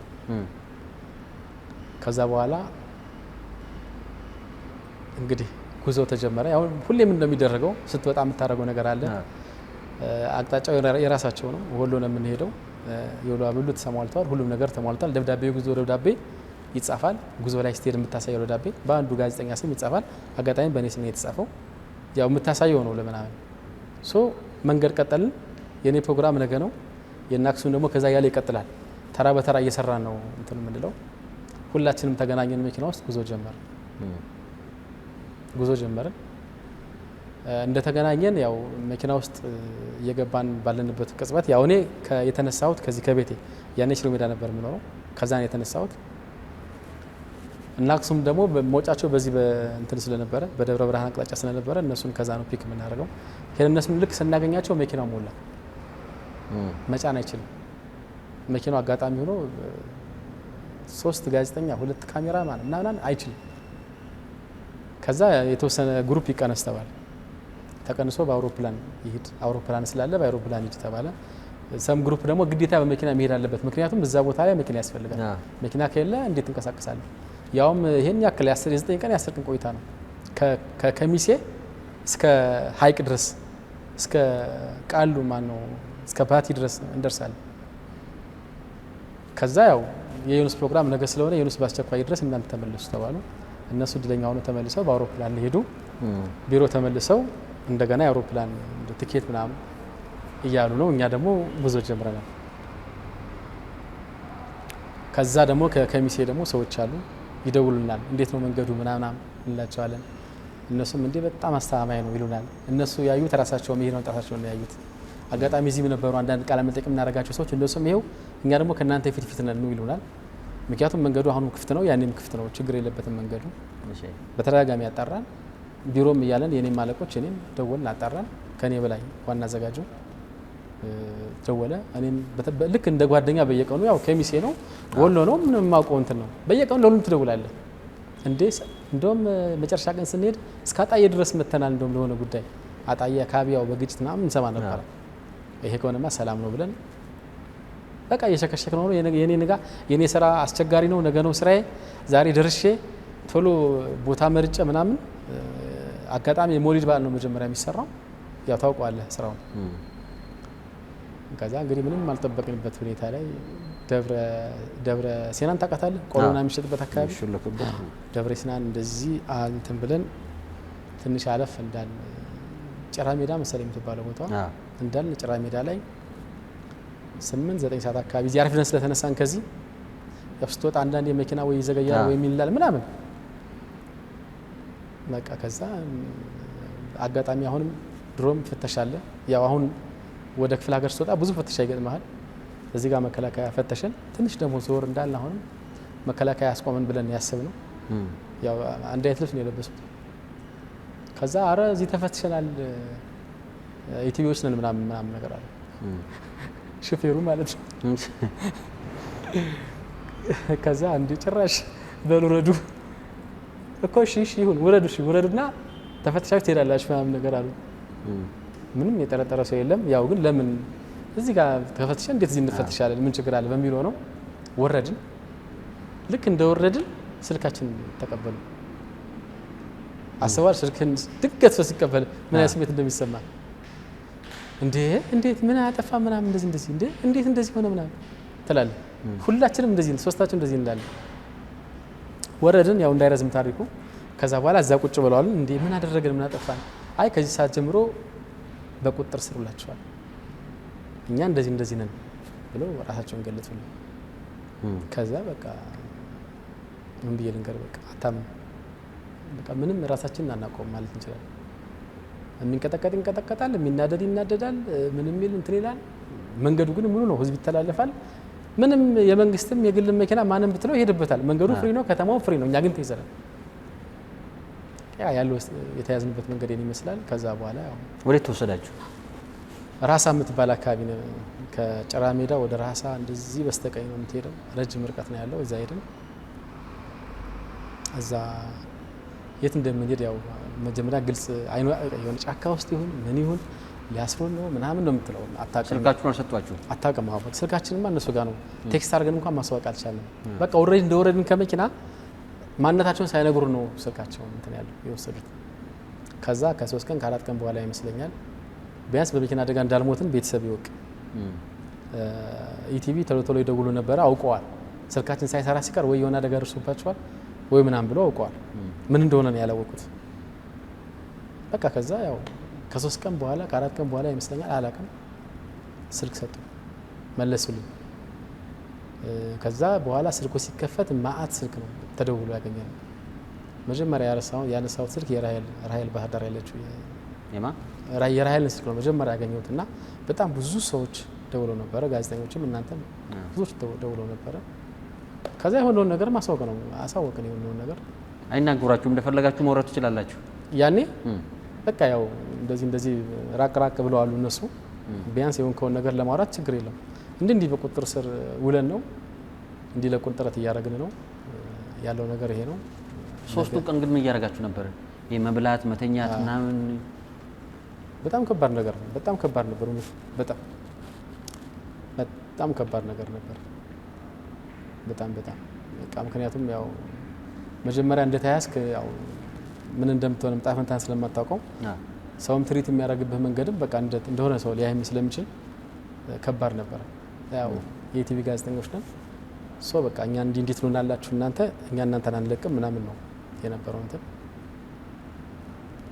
ከዛ ሄድን በቃ እንተኛለን። የሆነ ፖሊስ ጣቢያ ውስጥ እንደ እስረኛን የሚያስቀምጡበት እንትን ነው ቦታ ነው። እዛ ነው ያረፍነው። በቃ እራት ምናምን እንደዚህ በቃ ትደነግጣለህ። ምንም ነገር ስለ ቁርስ መሰራትም ላታስብ ትችላለህ ምናምን። ግን በቃ መሬት ላይ እንተኛለን። ይመሻል ይነጋል። ከዛ የሆነ እንግዲህ ከዛ ስልክ ከተፈቀደልን በኋላ ትንሽ ይሻላል። ስልካችን ምናምን ያቀርቡላችኋል? አዎ ምግብ እዛው እስር ቤቱ ላይ ዙሪያው ላይ አሉ ትንንሽ ሽሮ ቤቶች። በዛ እንትን ትላለህ አንተ ይመጣልሃል ምግብ በራሳችሁ ገንዘብ? አዎ መንግስት ሰራተኛ ከሆንኩ በራስ ገንዘብ፣ ካልሆንክ ደግሞ በቃ የሆነ እንትን ነገር አለ እዛው ላይ ዙሪያው ላይ ያሉ ምግብ ቤቶች ማለት ነው። ከተማ ነው ራሳ ትልቅ ሰው ያውቀዋል። ተለቅ ያለ ከተማ ነው። ትልቅ ባይባልም ግን ከተማ ነው። እንደ ወረዳ ምናምን ነገር ነው ይመስለኛል። እና እንደዚህ ነው የኖርነው። የሆነ ጊዜ እንደውም አስታውሳለሁና 3ኛ ቀን ነው 4ኛው ቀን አላውቅም ቦዬ ደረሰ እና ቦዬ መድረሱን ያወቅነው ተኝተን ጅራፍ ሲጮህ ነው ያወቅነው። አንድ ክፍል ውስጥ ነን። ልክ ጅራፍ ሲጮህ በቃ ዛሬ ቦዬ ነው ምናምን ነገር ብለን አወቅን። በዚህ ማለት ነው። እና አስፈሪ ለህይወት ትሰጋለህ። እዛ ቦታ ላይ ምን እንደሚፈጠር አታውቅም። ከላይ ደግሞ ስላንተ ምን የተደረገ እንደነበር አታውቅም። ግን በተቻለ መጠን በሰላም እንድንወጣ ከተቻለ ደግሞ ከተቋሙ ንብረት እናንተን እንድንመለስ ከሰማይ በታች ሁሉን ነገር አደረገን። ምን ያህል ቀን ቆያችሁ? 13 ቀን ቆይተን 14ኛው ቀን ላይ ተፈታን። የእግር ጉዞዎቹም አሉ መሰለኝ ከዚህ ወደዛ ረጃጅም ጉዞዎች አሉ። ስደውልልህ ከዚህ ወደዚህ እየተጓዝን ነው ምናምን ትለኛለህ። ምን ደረሱ ደግሞ ጉዞ? እንግዲህ ብዙ ሲንቀሳቀሱ ይዘው ይንቀሳቀሳሉ። ሲሄዱ የሆነ ቦታ ደግሞ አንዳንዴም ትመረመራለህ ተብለህም የሆነ ቦታ ልትወሰድ ትችላለህ። የሚመረምር ሰው ረጅም ቦታ ሊሆን ይችላል ያለው። ከዚህ አዳማ ከሆነ ያለው ከዚህ እስከ አዳማ በእግር ትሄዳለህ ምናምን እና እንዲህ አይነት ነገሮች አሉ። ያው በተደጋጋሚ ይመረምሩን ነበር። ኢቲቪ ስለምን ነው ዝም ያለው? እዚህ እኛ ራሱ አንዳንድ ነገር ፖስት ስናደርግ አንሱ ምናምን የሚሉን ሰዎች ነበሩ በኢቲቪ አካባቢ እየደወሉ ጥረቱ እዚህ ያለው ተቋማችሁ እናንተ ለማስፈታት ወይ ለማድረግ ያደረገው ጥረቶች ምናምን ነገር የሚመስሉ ነበር። ያው እኛ በቁጥጥር ስር ካልን በኋላ በቃ በጣም የላኩን አካላት ስለሚያውቁ ወደዛ ቦታ ላይ እንዴት ብለው ጥረት አድርገው እኛን ለማስፈታት ጥረት ያደርጉ የተቋሙ አመራሮች ነበሩ። በዛው ልክ ደግሞ አላቀም ብለው ስራውን የካዱ በኋላም አላቀም ብለው የከሰሱ አላቀም ብለው የውሸት ድራማ የሰሩ ሰዎች ነበሩ። እኛን ብቻ ሳይሆን ተቋሙንም የጎዱ ሰዎች ነበሩ እና በሁለቱ አካላት መካከል እንትን ነበረ እና ያው አጋጣሚ ሆኖ የሚደውልልህ አመራር አለ። አንተ እንድትለቀቅ በነፃ ከነ ህይወት ተርፈህ ለህዝብና ለሀገር እንድትበቃ ጥረት የሚያደርግ አመራር ነበር። በዛው ልክ ደግሞ ይሄን ነገር በመካድ በዚህ አጋጣሚ የተፈጠረውን ችግር ወደ አንተ በማላከክ ከደሙ ነፃ ነኝ ለማለት የሚሞክር ሰው አካል ነበረ። ሁለት አይነት አመለካከት ስለነበረ እዛው ያለን ነው መረጃ የደረሰው። አረ ከኔ እንዳትመጡ እንደዚህ ካላረጓችሁ እንዳትመጡ በህይወት ከተረፋችሁ እንዳትመጡ ተብላችኋል ምናምን ይሉን ነበር። እዛው ሆነና ፊል እናደርግ ነበር። እኛ እዛ ቦታ ላይ ሆነን የምናየውን ችግር መከራ እኛ ነን የምናውቀው። ቤተሰብ እንዳይሰማ ምናምን የቅርብ ሰው እንዳያቅ በድንጋጤ የሆነ ነገር እንዳይሆን እያልን በጣም እንሳቀቅ ነበር። እናንተ ስትደውሉ እኛ እንናገር ነበር ምን የሆነውን ነገር፣ ግን ቤተሰብ ሲደውል ደግሞ ሌላ ነገር። አሁን እናቴ ስትደውል ተይዣለሁ ምናምን ታፍኛለሁ ልል አልችልም። እናቴ ነች። አረ ደህና ነኝ የሚወራው ነገር ዝም ብሎ ነው እላታለሁ እንዳደነግጥ። ሌላ ሰው ደግሞ ሲደውል በግልክ በየእንትኑ ትሪት ታደርገዋለህ። ልክ እንደዚሁ ተቋሙ ውስጥም እንዲያት አመለካከት ነበረ እና ያ በጣም ያሳዘነኝ ጉዳይ ነበር። አሁን ላበላብ ሆነ አንድ ፎቶ ያለው እዚህ ጋር ሽርጥም ምናምን አድርገሃል መሰለኝ። ፎቶውን የመነሳት አጋጣሚው ራሱ እንዴት እንትን እንዳለ ቦታው የት ነው? ያው ይሄ ፎቶ የመቼ መሰለህ ልክ 14ኛው ቀን ላይ ስንወጣ የተነሳ ነው ፎቶ ነው። መነሳት ሳይሆን ልክ ስንወጣ ያ ልብስ ምናምን እንቀያይራለን። ያ ከመሆኑ በፊት የተነሳሁት ፎቶ ነው። ዳገት ላይ ተራራ ላይ ነው። እዛ ላይ በቃ በጣም ኃይለኛ ልክ እናንተ ላይ ነበሩ። እንዴት ለቀቋችሁ? ለቀቁን። ያው እንግዲህ ተንገላታ፣ ተመረመርክ፣ ታየ፣ ምን ተባልክ፣ ፋይናሊ በቃ እኛ የምንፈልገው ይሄን ነው ምናምን ብለው የሚያስቀርጡን ነገር ነው እንትን አሉ። ከዛ የወሰዱባችሁ ንብረቶች ምናምን አሉ? አዎ። ከዛ ያኔ እንግዲህ የተቋሙ የያዝነውን ንብረት ይሄንን አንለቅም ምናምን አሉ። ለመናቸው። ብዙ ታገል ሾፌሩም ካሜራውም እኔም ሁላችንም ብዙ ነገር ሞክር። እንደው እቃው ራሱ ያረጀ ካሜራ እኮ ነው ምን ያደርጋል እናንተ ምናምን እያለ መኪናው እንደዚህ ነው ገጠር ላይ አይሆንም፣ እኛ ግን ህይወታችን ይበላሻል ካልሰጣችሁም ብለን ብዙ ነገር ለመናቸዋል። እና እንግዲህ መጨረሻ ላይ ያው ተፈታን። ሰውም ዘመቻ እያደረገ ነበረ። ሶሻል ሚዲያ ላይም ድምጾች ነበሩ እና እንግዲህ እዛ ቦታ ላይ ያለው ነገር ከባድ ነበር። ቦጌ ግን ያው በቃ ተፈታን በዚህ መንገድ 14 ቀን ከ13 ቀን በኋላ 14ኛው ቀን ላይ እንግዲህ አሽሎክልከው እንትና ላይ ሸዋሮቢት ላይ አደረሱን። ከሸዋሮቢት ደግሞ ራሳችን መኪና ይዘን ደብረ ብርሃን መጣን። ከደብረ ብርሃን ወደ አዲስ አበባ መጣን። በራሳችን ትራንስፖርት ማለት ነው? አዎ በራሳችን ትራንስፖርት እንደመጣን ደግሞ ያው በወቅቱ የነበሩት የኢቢሲ አለቃ አሁን ከቦታው ተነስተዋል። ተመስገን እንኳን ተነሱ እና እንዳይገቡብኝ ጭራሽ አሉ። እና እንደዚህ አይነት አሳዛኝ የሆነ አንተም ብቻ ደግሞ የገረመኝ የሄዳችሁት አራት ሰዎች ምናምን አካባቢ ናችሁ። አንተ ብቻ ተለይተ ከዚህ በኋላ ከኢቲቪ ታግዳል የተባልክበት ምክንያት? በቃ ማለት እውነት ለመናገር ግልጽ አይሆንልህምና ሁላችን ለስራችን እንሄድ ነው። ኩል የተንገላታ ነው። እንደነገርኩ አርሲ ነበር ይሄ ስራ እኔ እንኳን እንደ ግለሰብ ለመስራት ያሰብኩትና በእነሱ አመራርነት ነው ወደዛ ሄድ ነው። ስንመለስ ደግሞ እንደዚህ አይነት ነገር ተነጥሎ አንተ ላይ ብቻ የሚደረግ ጉዳት ከባድ ነው። እኔ እንደው በደንብ ዲቴል ለማውራት ስለሚከብር ነው። አንዳንዱ ነገር ብዙ ነገር ለመርዳት ሞክሬያለሁ እና እንደዚህ አይነት ጥያቄ ነበር ሰው ውስጥ ጠይቄ ነበር። የማይጠበቅ ከአንድ የተቋም ኃላፊም ትልቅ ሀገር ናት፣ ትልቅ ጣቢያ ነው። ከዛ ያን ከሚመራ አካል የማይጠበቅ አንድ ጊዜ እኛ ላይ ይደርስ ነበረ። በዛ ጥላቻ በግል ጥላቻ ምክንያት ማዕቀፉ ጥላቻ ነው። በግል ጥላቻ ምክንያት ተባረርን። አልሐምዱሊላህ እንደ ፍርድ ቤት ህግ አለ፣ መንግስት አለ። ሁሉም ነገር ህግ ላይ መጨረሻ ላይ ይቀርባል ማለት ነው። እኔም ደግሞ ተከራካሪ ነኝ። ያው እንዳልከው መብቴን አላስነካም፣ የሱ መብት አልነካም፣ መብቴንም አላስነካም። ፍርድ ቤት ሄደ ጉዳዩ የሚቆየውን ያክል ጊዜ ወደ አመት ገደማ ቆየ። አሸንፌ በክብር ወደምወደው ወደ አሳደገኝ ተቋም እንግዲህ ረጅም ዘመን የሰራሁት እዛ ነው፣ በክብር ተመለስኩ ማለት ነው። በዚህ በፍርድ ቤቱ ጊዜ ግን የኑስ አንድ ቪዲዮ ሲለቀቅ ነበር በሶሻል ሚዲያ ከቴሌ ምናምን የወጣ ድምጽ የኑስ እዛ ወሎ አካባቢ ካሉ ሰዎች ጋር ይሁ እንግዲህ 6 ግመል አዘጋጁልኝ፣ ይሄን ያህል ኩንታል ጤፍ አዘጋጁልኝ ብሎ ሲደራደር ነበረ የሚል ቪዲዮ ሲል ነበር። አይተዋል? ይሄን ነገር ባለፈውም እኔ በዚህ ጉዳይ ላይ ማውራት አልፈለኩም፣ ግን ባለፈውም ፌስቡክ ላይ መመለሴን ስናገር ከስር እሺ የጤፉ ጉዳይ የግመሉ ጉዳይ ይጣራ ምናምን ይሉኛልና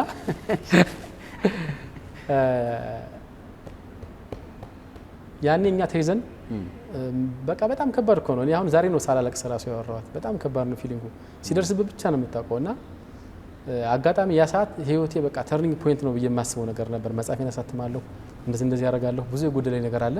አሁን በቃ ህይወቴን በጥሩ መንገድ አስኬድበታለሁ ባሰብኩበት ሰዓት ነው አጋጣሚ የታገትኩትና እንደዛ ታግተን እኛን ለግማሹ አመራር እኛን ለማስለቀቅ ወይም ደግሞ ለመደራደር እዛ ካለው አካል ጋር ወይም ደግሞ የኛ ስራ መዝናኛ ነው፣ ንጹህ መዝናኛ ታሪክ ምናምን ነው፣ ከፖለቲካ ጋርም የሚያገናኘው ነገር የለም። ልቀቋቸው ምን አደረጉ እያሉ ይነጋገራሉ። ግማሹ ደግሞ በተለይ ደግሞ አንድ ሰው ሌላ ሰው አልጨምርም፣ አንድ ሰው ዋናው በወቅቱ የተቋሙ ኃላፊ የነበረው ሰው በሩጫ ከዚህ ቦታ ድምጽ ይውጣልኝ፣ ከዚህ ቦታ ድምጽ ከነማን ጋር እንዳወራ ይምጣልኝ ምናምን እያለ እየተሯሯጠ ነበር። በሰዓቱ እሰማለሁ። ያው በአሁኑ ሰዓት አይደበቅም። እንዲህ ብሎ ላወራው ሰው ምን ላለ ሰው ምናምን ሰው ትሰማለህ። እንዴ ያረ እነዚህ ሰዎች መጀመሪያ እስኪ ማን እንዳገታቸው የት ቦታ እንደወደቁ እስኪ እናጣራ ይሉታል። አጠገቡ ያሉት ጥሩ ሰዎች ነበሩ። አሁን ነፍሱ ይማረው እንደ አብዱራሂም አይነት ቋንቋዎች ምክትል የነበረው በቅርቡ ያለፈው በጣም ጥሩ ሰዎች በጣም አመሰግነዋለሁ። እና ሌሎችም ነበሩ እና ሀቢባ አሁን ውጭ ሀገር ነው ያለችው። አረቆይ መጀመሪያ ነገር ይጣራ እስኪ እንትን እንበላቸው፣ እስኪ መጀመሪያ እነዚህ ልጆች እናጽናናቸው፣ ሰፖርት እናርጋቸው ሲሉ ነበር። አይ አልፈልግም። ከዛ በኋላ ፎልት ፍለጋ ምናምን እንደዚህ በቃ ብቻ በየትኛው እኛ እንግዲህ ህጋዊ በሆነ መንገድ ነው ራሱን የላከን ይሄድ ነው። ከዛ በዛ ውስጥ ልክ ከመሄዴ አንድ ቀን ቀደም ብሎ እና የዕለት ይመስለኛል ከከሚሴ ኮሚኒኬሽን ሰራተኛ ጋር የምናወራው ነው። የመጀመሪያ ስራ ስለ ሞሊድ ነው። ከሚሴ ነው የምንሰራው። ከከሚሴ ትንሽ ኪሎ ሜትር የምትርቅ ቦታ ነችና እሱ ጋር ነው የምናወራው። እና ለሞሊድ በዓል ጤፉም ተዘጋጅቷል፣ ግንበሉም ተዘጋጅቷል። እንደውም የታረደው ስጋ እንዳይበላሽ ከዚህ በፊት ቀደም ብለን እንመጣለን ብለናቸው ነበረ። ሳንመጣ ቀርተናል። አሁን እኛ ሮብ ነው ከአዲስ አበባ የወጣ ነው። እነሱ ደግሞ ሐሙስ እንዲደርስ ነው የፈለጉት። ሐሙስ ቀን ታውቃለህ፣ ያው መስጊድ ላይ ያለው የጸሎት መርሃ ግብር ያው ብዙ ሰው ያውቃል። ሐሙስ ነው እኛ ማክበር የምንፈልገው። እናንተ ቶሎ ሐሙስ ነው እያሉን እያወራ ነው። ከዛ በኋላ ግመሉን ተዘጋጅቷል፣ ጤፉም ተዘጋጅቷል፣ ተደግሷል ነው እያለ ያለው ልጁ። እና ያን ንግግር ወስደው ከዛ የጤፉንና በጤፍና በግመል የካሜራና እንትኑን መኪናውን ለውጦት መጣ ብሎ እንደምታየው በሞልቷል። አክቲቪስት ሳያጣራ ዝም ብሎ የሚያወራ ሞልቷልና በሚፈልጉት መንገድ አሰራጩት። ግን እኛ እናውቃለን ሁኔታውን፣ ዝም ማለት ታገስን።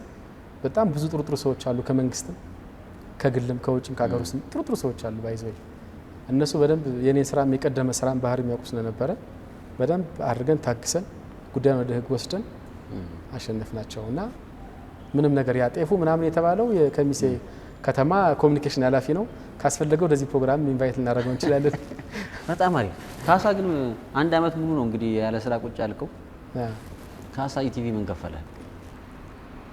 ምን ከፈለ? አሁን ስገባ ነው። ስገባማ ያው እንግዲህ በፍርድ ቤት ተካሰ ያሸነፍክበት ያለ ስራ ቁጭ ያልክበት ካሳ ተከፍሏል። ቁጥሩን ባቆርስ ይለኛል። እቺን ካሳ ለመካፈል ነው አርበዚ። ያው ከቆምኩበት ጀምሮ ለአንድ አመት ከምናምን ገደማ ያልተከፈለ ደሞዝ ውዝፍ ደሞዝ እሱ ደሞዝ ይከፈለው ያኛም የጠየቀነው ይሄን ነበረ። በቃ መፈልገው ወደ ቦታዬ ወደ ስራዬ መመለስ ነው እንጂ ሌላ ነገር አልፈለኩም እኮ የሚያስፈልገው ነገር ተከፍሎኝ ወደ ስራዬ እንድመለስ ነበረ። በዛ መሰረት ያልተከፈለ ደሞዝ በሙሉ ተከፍሎኝ አሁን ሀብታም ነኝ። አብሽር ስመጣ ራሱ በራይድ ነው የመጣሁት። ያዘው ስትሆነ ነበር በራይድ ነው የመጣሁትና በታክሲ ነበር የምንጋፋው። አንድ አመቱ ግን እንዴት ታለፈ ዩኑስ? አንድ አመት ያለ ስራ በጣም ከባድ ነው። ቦጋለ በጣም መገፋት ተሰምቶ ያውቃል። በጣም አሁንማ እየሳኩ እኮ ነው የማወራው። ምክንያቱም መሰለህ አሁን አሸንፌያለሁ። በቃ ጀግና ነኝ። ያኔ ግን በጣም በጣም በጣም በቃ ልነግር አልችልም። እስኪ አስበው ከ10 አመት በላይ የሰራህለት ሙያ በዜሮ ተባስቶ በመጥፎ ስም ተገፍተህ ተገለህ ከዛ አብራቸው ልደትም ስታካብራቸው የነበሩ እየርክስ ጠይቃቸው የነበሩ ታቀኛለህ። ሶሻል ላይፍ ላይ ምንም ቦታ ጋብቻም ይሁን ራሴ ሽማግሌ ሆኜ ምን ለምን ጽዋም ጠጣ አይደል ከነጸጊ ጋር የምር ኢቢሲም ደግሞ የትም ቦታ እኔ ባልሄድ እንኳን ገንዘብም ቢሆን እያዋጣሁ ምናምን ሶሻል ላይፍ ላይ ምናምን ላይ የትም ቦታ ላይ ከጀርባ አለሁኝ እየተከለከሉ እንዳትጠይቁት እየተባሉ መጻፌ ሲመረቅም ሰዎች እንዳይገኙ መጻፌ የተመረቀውም በዛ ውስጥ ነበር እና በቃ ያ የነበረው መጥፎ አመራር ይሁን ደግሞ ወይም ደግሞ ወቅቱ የፈጠረው ነገር ሊሆንም ይችላል። ስትገፋ ካንተ ጋር ደግሞ መቅረብ የሚፈልግ ሰው ላይኖር ይችላል እና በዛ ውስጥ እውነተኛ ግን የኢትዮጵያ ልጆችን እውነተኛ ወንድሞችን ታገኛለህ። እነሱ እውነተኛ ወንድሞቼ በስም ብጠራ ልዘል ስለምችል ጥሩ ላይሆን ይችላልና እነሱ ወንድሞቼ በደንብ ስለተረዱ ጉዳዩ በደንብ ስለገባቸው ስላወቁ በእነዛ ሰዎች ሰፖርት አንድ አመት ከምናምን አስቡ። በአሁኑ ሰዓት የቤት ኪራይ አለ ምን አለ እንደገና ደግሞ ቤተሰብ ልታገኔ የመጀመሪያ ልጅ ነኝ። ወንድሞቼን ያስተማርኩት እኔ ነኝ። ቤተሰብን ሰፖርት ከሚያደርጉ ሰዎች ውስጥ ነኝ። መናገር ባይኖርብኝም ግን የመጀመሪያ ልጅ ተሆነ የሚጠበቅብህ ነገር አለ። ከዛ ያንተ ህይወት ደግሞ አለና ለነሱ ስራ ላይ እንዳለሁ እየተናገርኩኝ እያስመሰልኩኝ ሲደውልኝ እንደ ደሞዝተኛ ነኝ እንደዚህ ነኝ ይዋሽው ይሄን ህመም አንድ አመት ከምናምን ሙሉ ቤት ውስጥ ቁጭ ብለህ በተለይ መጀመሪያ ወደ አመት ወደ 9 ወር 8 ወር ገደማ ምንም እንቅስቃሴ አላደረግም ነበር። ቁጭ ብዬ ነበር ነገሩን ማጤ ነውና በጣም ከባድ ነገር ሰው ሲያይ ሲሳቀቅ ኢቲቪ መጥቼ ደውዬ አጣሁ ሲል ስትሳቀቅ እስኪ አስበው። በዚህ ሳምንት ፕሮግራም የለህም ሲል ሙያውን ወደው በፍቅር ከሆነ የምትሰራው እንዴት እንደምትሳቀቅ የሆነ በዓል ሲደርስ ሰው ያቀኛል በሆነ ነገር ስጠፋ ምናምን በቃ ምን ብዬ ልንገርህ በዛው ልክ በቃ ለምን አትወጣም ከሀገር ምናምን ሰው ይልሃል ወይም ደግሞ እንደዚህ ምናምን ይልሃል። ብቻ በብዙ ሀሳቦች ጥርጥር ብዬ ያሳለፍኩት በጣም በህይወት ዘመኔ በጣም መጥፎ የምለው ዘመን ከሞት ያልተናነሰ ዘመን ያሳለፍኩበት ጊዜ ነበር። ነገ ምን እንደሚመጣ አላውቀውም። ከጀርባዬ እየተከታተሉ እንትን ሲሉ የነበሩ አካላት ይሄን የተፈጠረውን ነገር የራሳቸው ስምሪት ነው። ችግር ከተፈጠረ እንትን ካለ ግን በሱ እንዳላካለን ከከሰሰንም ከጠየቀንም ደግሞ የሆነ ስም ሰጠ ነው እንወነጅነዋለን። ከዛ በኋላ የታባቱ ይሄዳል ከተናገረም እናስረዋለን ምናምን ብለው ኳልኩሌት አድርገው ነበረ። እሱን ነገር በአንድ በኩል ለመስበር ንጹህ ማንነቴን ለማሳየት የትም አልንቀሳቀስም፣ ሀገሬ ነው ከተማዬ ነው፣ የትም አልሄድም፣ ቁጭ ብዬ ተከራክሬ ያስመልሳለሁ የሚለው ሀሳብ አለ። ይሄም የክርክሩም ሀሳብ አንድ ሀሳብ ነው። ብቻ አእምሮዬ አሁን እንደምታየው ሸበት እንግዲህ ሰው የሚሸብተው በጭንቀት ነውና እውነት በጣም በቃ ጸጉሬ ከማስበው በላይ ነው እንትን ያለውና በቃ ትታመማለህ። ታውቃለህ ምንም ያገኘው ነገር የለም። ሰርተን ሙተን ተደብድበን ታስረን ምንም ግን ያገኘሁት ነገር የለም ከደሞዝ ውጭ። በዛ መሀል ነው የተገፋሁት። እንደወጣሁኝ ስመለስ ደሞዝ የለኝም ነበር ማለት ይቻላል። ያው አልተከፈለኝም ሳይሆን ደሞዝ ይከፈለኝ ነበር። ግን እንትኑ ግን በቃ እስከምንባረርና እስከምንታገድ ድረስ ግን የነበረው ስቃይ የሰው ሀሜት የምትሰማው ነገር ከመሬት ተነስተው የሚዲያን ስራ እያወቁት እንዴት እንደሚወጣ እንዴት እንደሚገባ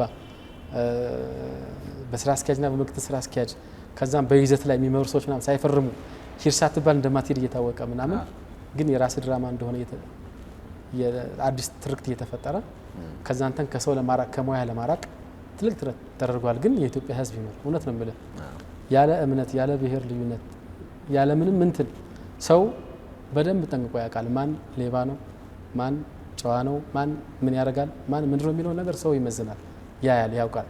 እኔ ጋር ችግር እንደተፈጠረ ኦኬ ምን እንደሆነ ለመገመት አልተቸገሩም። ከዛ በኋላ ደግሞ ሰፖርት ለማድረግም አልተቸገሩም። በቃ አይቻልም፣ የትም አትሄድም፣ ሀቅህን ታረጋግጣለህ፣ እዛው ስራ ትሰራለህ። በዚህ መሰረት ነው ሁሉም ነገር የሄደውና ያ ዘመን ምን ብዬ በቃ ልንገርህ በቃ ለህይወት ግድ እንዳይሰጠኝ አጋጣሚ ስታገትም ለህይወት ነገ ልሞት እችላለሁ። በቃ እዛው ላይ ነው ተስፋ የቆረጥኩት ለህይወት። ስመጣ ደግሞ ሌላ ከባድ ተስፋ ደግሞ ጨምረህ ትቆርጣለህ። ግን ደግሞ ይሄን ታሪክ አንጠልጥየው ብጠፋ ምን ብል እድሜ ልኬን ጸጽተኝ ነበረ። ያን ነገር ቻሌንጁን ተቋቁሜ ደግሞ መክሰስ ነበረብኝ። ራሴ ነኝ የተከራከርኩት። ግን ማማከራቸው የህግ ባለሙያዎች ነበሩ የሚጽፉልኝ የሚሉልኝ። በዚህ መሰረት ሄድን። አልሐምዱሊላህ ፈጣሪ ማመስገን ነው። የተፈተንኩት ለበጎ ሊሆን ይችላል። ተመልሼ ደግሞ በዛው ልክ ተክሻለሁ። ይሄ ችግርም ደግሞ የራሱን የኑስ ሚዲያንም ፈጠረ። ያው ዛሬ መቼም ሳላለቅስ ነው ያወራሁት። ባይዘው ይሄን ጉዳይ አስመልክቶ ካወራሁ አለቅስ ነበር። አሁን በጣም ልቆይ ነው በቃ በጣም ደስተኛ ሆኜ ነው ያገኘኝና ያ መከራ ያ ችግር የኑስ ሚዲያን ወለደ። ወዲያው ሰው ሰብስክራይብ አደረገ። እንደምታውቀው በጣም የተከበሩ ሰዎች እንደ ሙፍቲ አይነት ሰዎች ነፍሳቸውን ይማር። በዛ በጭንቅ ቀኔ በዛ በመከራ ሰዓቴ በቃ ምን ብዬ ልንገር በጣም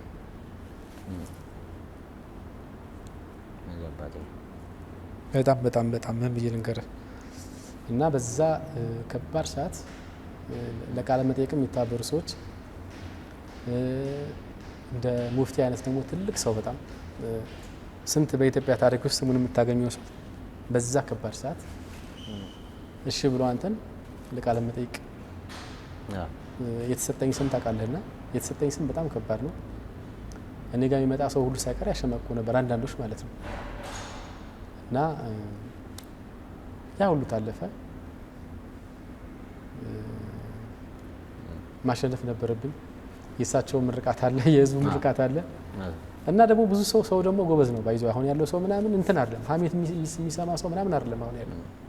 አሁን ቦጋለ እንደዚህ ሆነ የኑስ እንደዚህ ሆነ ቢባል ሰው እስኪ እንዴት መቼ ሰው ብቻ ሳይሆን ሌላም የመንግስት አካል የምትለው ዝም ብሎ የኑስን ሰርልኝ ስለተባለ የሚያስር መንግስት ወይም የሆነ ተቋም ኃላፊ ምናምን ያለ እንዳይመስል ሁሉም እንደራሱ እንደ ግለሰቡ እንደ ማንኛውም ነው ነገሮችን የሚያው በአንድ በኩል የተፈጠረውን አደጋ ለማጣራት በጨዋነት ለማወቅ የሚሞክሩ አካላት እንዳሉ ሁሉ በአንድ በኩል ደግሞ ዝም ብሎ ስም የሚለጥፉ ሳይገባቸው የሚያወሩ ሰዎች ነበሩ። ሮንግ የሆነ መረጃ ደርሷቸው የተሳሳተ መረጃ ደርሷቸው እና ሁሉም በድል አለፈ። ሁሉ ሲሆን ደግሞ መረጃውን በልቤ ነው የሚይዘው። ህዝብ ነው የሚያውቀው፣ ሌላ ሰው በደንብ ላይ ያውቀው ይችላል፣ ወይም ሶሻል ሚዲያ ላይ ያየው ሰው ነው የሚያውቀው። እና በዛ ውስጥ ደግሞ ትልልቅ ስራ ሰራን በዩኑስ ሚዲያ። በጣም ማከብራቸውን ሰው ሰራሁ፣ ድምፃያን ሰራሁ። እንዳየው በአርቲስትን በሚወደዱ ሰዎችን አቀረብን። አሁን ስቱዲዮ ሁሉ ከፍተናል። ቀጣይ ጣፋንታ ምንድን ነው? አሁን ዩኑስ ወደ ኢቲቪ ተመልሷል። የተለመደውን ስራዎቹን የአርቶቱንም ስራ ይሰራል። በዚህ ጋር ደግሞ ብዙ ሰው አስጀምረ ያለው ዩኑስ ሚዲያ አለ። ዩኑስ ሁለቱም እንዴት ጎን ለጎን ማላይ ነው እርምጃ የሚወስደው? ያው እንግዲህ ሁሉም የሚዲያ ስራ ነው ትላለህ። ሁሉም ለሀገርና ለህዝብ የሚሰራ ነው። ቢያንስ አንድ አሻራ ካስቀመጥን በሚለው ነው እና ለጊዜው ሁለቱም ጎን ለጎን እየሄደ ነው እና ቲቪ ቢፈቅድ ሁለቱም ለኢትዮጵያ ይጠቅማሉ እያስባለሁ። በጊዜ ሂደት እንግዲህ የሚኖር ነገር ሊኖር ይችላል። አሁን ባለው ሁኔታ ግን ማስታወሻ ነው፣ የመከራ ዘመኔ ማስታወሻ ነው እና ይሄን ማስታወሻ ወደፊት ትልቅ ሚዲያ እስኪሆን ድረስ አድርጎ ለጊዜው ግን የኔ ልፋትንም መመለስ እየቻለ ስለሆነ በዚሁ ቀጥለን ሌላም ነገር እየጨመርንበት ለመስራት ነው ሀሳቤ። ይሄኛውም ደግሞ ችግር የለውም። አሁን ባለው ሁኔታ ሁለቱንም እያመቻመችኩ ነው ብዬ አስባለሁ። ነገ ግን ምን እንደምወስን አይታወቅም።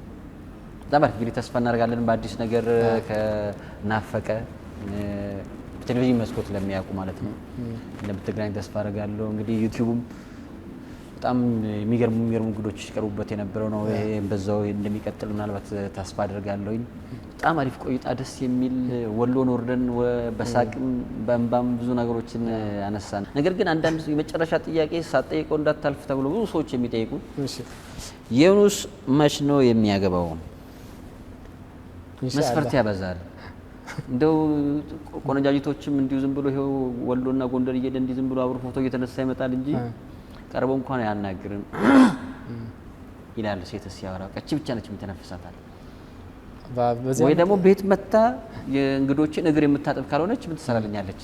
አዎ የማይወረድብን ነገር የለም ከጀርባ መቼም ያው ማለት ላለማግባቴ ኃላፊነት ነበረ የራሴን ላይፍ ብቻ አልኖርም ነበር ኃላፊነት ነበረብኝና በዛ ላይ ደግሞ መማር ነበረብኝ ጥበብ ጠራኝም ስለምን መጻፍ ነበረብኝ እንትን ነው ሰዎች መቼም ሪዝን አለ ሁላችንም አይደል አንተም ኮራሱ እንደኔ ቦዘኔ ነበርክ ቀርመኝ በቀር ዋገባ እንጂ ዋናው አስቸጋሪ ሰው ነበርክና እኔ አሁን በተሎ የማግባት ሐሳብ ነው ያለኝ አሁን በቃ ከሞት ተረፍኝ ድል ተሰጠኝ አይደለ ሶ በቅርቡ ሰብሰብ አድርጌ በጣም የምወዳቸውን ሰዎች እናንተንም ብዙ ባለ ሽምግልና ልካለሁ ብለኝ ነበር እኮ ቃል ገብተልኝ እኮ ወቆ ልጅት ውስጥ ከይ ያው እንደምታቆኛ ጓደኛ ነኝ እና ልጅቱ ልክ ስትገኝ በቅርቡ ሌላ ምንም ያው ይሄ ጉዳይ ቤተሰብንም ያበሳጨ ስለሆነ በቅርቡ ወደ ነቦጋለ ወደ ገቡበት የትዳር ጎዳና ለመግባት እኔ ቁርጠኛ ነኝ ሶ ወደ ለዛም ነው አሁን እየጣርኩ ያለሁትና እስካሁን በጣም ስተችበት ነበር በአደባባይ ሁሉ እስከታወቅበት ነበርና አሁን ግን ሁሉም ወንደላጤ ያገባ በጣም ይገርማል ይቀረው ወንደላጤ የለምና ስለዚህ አሁን በቅርቡ እንግዲህ ከፈጣሪ ጋር ወደዛ ህይወት አመራለሁ ብዬ አስባለሁ ኢንሻአላህ ጥሩ ሚስት ይስጠኝ ሙፍቲም እንግዲህ ዱአ አድርገውልኝ ነበር ጥሩ ሚስት ይስጥህ ምናምን ብለው ካሜራ ውስጥ ይግባ አላቀም በሰዓቱና አረኛ ምን እንላለን እንዴ ጥሩ ሚስት እንዳንተ ሀገሯን የምትወድ ሁሉንም በኩል ያኔ የምታይ በባህሪ ከሁሉም ጋር ተጫዋች ምን ይሆንች እንዴ አላወራንም ብዙ ስላንተ ባህሪ ስላንተ በፌስቡክ በመናምን እያንዳንዱ የክርስትና እምነት ተከታዮች ዘንድ እንኳን አደረሳችሁ ያልኩ ቀርመ የምትልክልን አንተ ነህ በፌስቡክም በሜሴጅም ይሄ ነገር አይጥፋብህ እላለሁ በዚህ አጋጣሚ ካሳ እንደውም አርሰናል በዚህ አመት ዋንጫ ወጥቶ እንደሰተበት አመት ያርግልህ ጋብቻ አንድ ነው አርሰናልም ዋንጫ አይበላም ይሄ በዚህ አመት የምር ነው ማለት በአርሰናል ጉዳይ ራሱ በጣም ውስጣቸው በጣም ከተጎዱ ሰዎች ውስጥ ነኝ 2006 ነው መደገፍ ያቆምኩት የነበረው 2000 አላቅም በዛ ገደማ ዩኒቨርሲቲ ልክ ስገባ ተናድጄ በባርሳልና በባርሴሎና የቻምፒየንስ ሊግ ፍጻሜ ተናድጄ መደገፍ አቆሜ ነበር ያ ዋንጫው እነሱ ለቀሙ ከዛ ዩኒቨርሲቲ አንድ 2 አመት ደገፉኝ ከዛ ቆምኩኝ ተናድጄ እስካሁን ቀሬታ ውስጥ ነኝ በአርሰናል በጣም በቃ አርሰናል ማለት በቃ ልነግራችሁ አይ ዘንድሮ ከዛ ኳስ ደጋፊም አልመስልም መሃል ላይ ወዲም ምናምን ነገር ትላል ቤት ቁጭ ብለህ ካሳ ቴዲ አፍሮ አያሙሌ ሶፊያ ሽባባው ጸጋይ ገብረመድህን በረና እንኳኩቶ አንድ ሰው ብቻ መግባት አለበት ካንተ ጋር ቁጭ ብሎ የሚያወራው ይባል ለአራቱም ያለን ፍቅር ስለማቅ ማን ነው የምታስከው ቴዲ አፍሮ አለ አያሙሌ አለ ጂጂ ያለች አንተ ከባድ ጥያቄ ጸጋይ ገብረመድህን እንዴት በጣም ከባድ ጥያቄ ነው የጠየቀኝ እውነት አንድ ሰው ነው የምታስገባው ይሄ ህገወጥ የሆነ ጥያቄ ነው ሌሎቹን ጨክነባቸው እዛ ቆዩ ነው ህገወጥ የሆነ ጥያቄ ነው በጣም ከባድ ጥያቄ ነው የምር ግዴታ ነው አራቱን መመለስ ነው በጣም ከባድ ነው ግን በጣም እናመሰግናለን ጋዜጠኛ ደራሲ ገጣሚ የኑስ መሐመድ እንግዲህ ፕሮግራሜን እንዳስጀመርክልኝ ፕሮግራሜን በራሱ ለዛ ተዘጋጅልኝ ዘንድ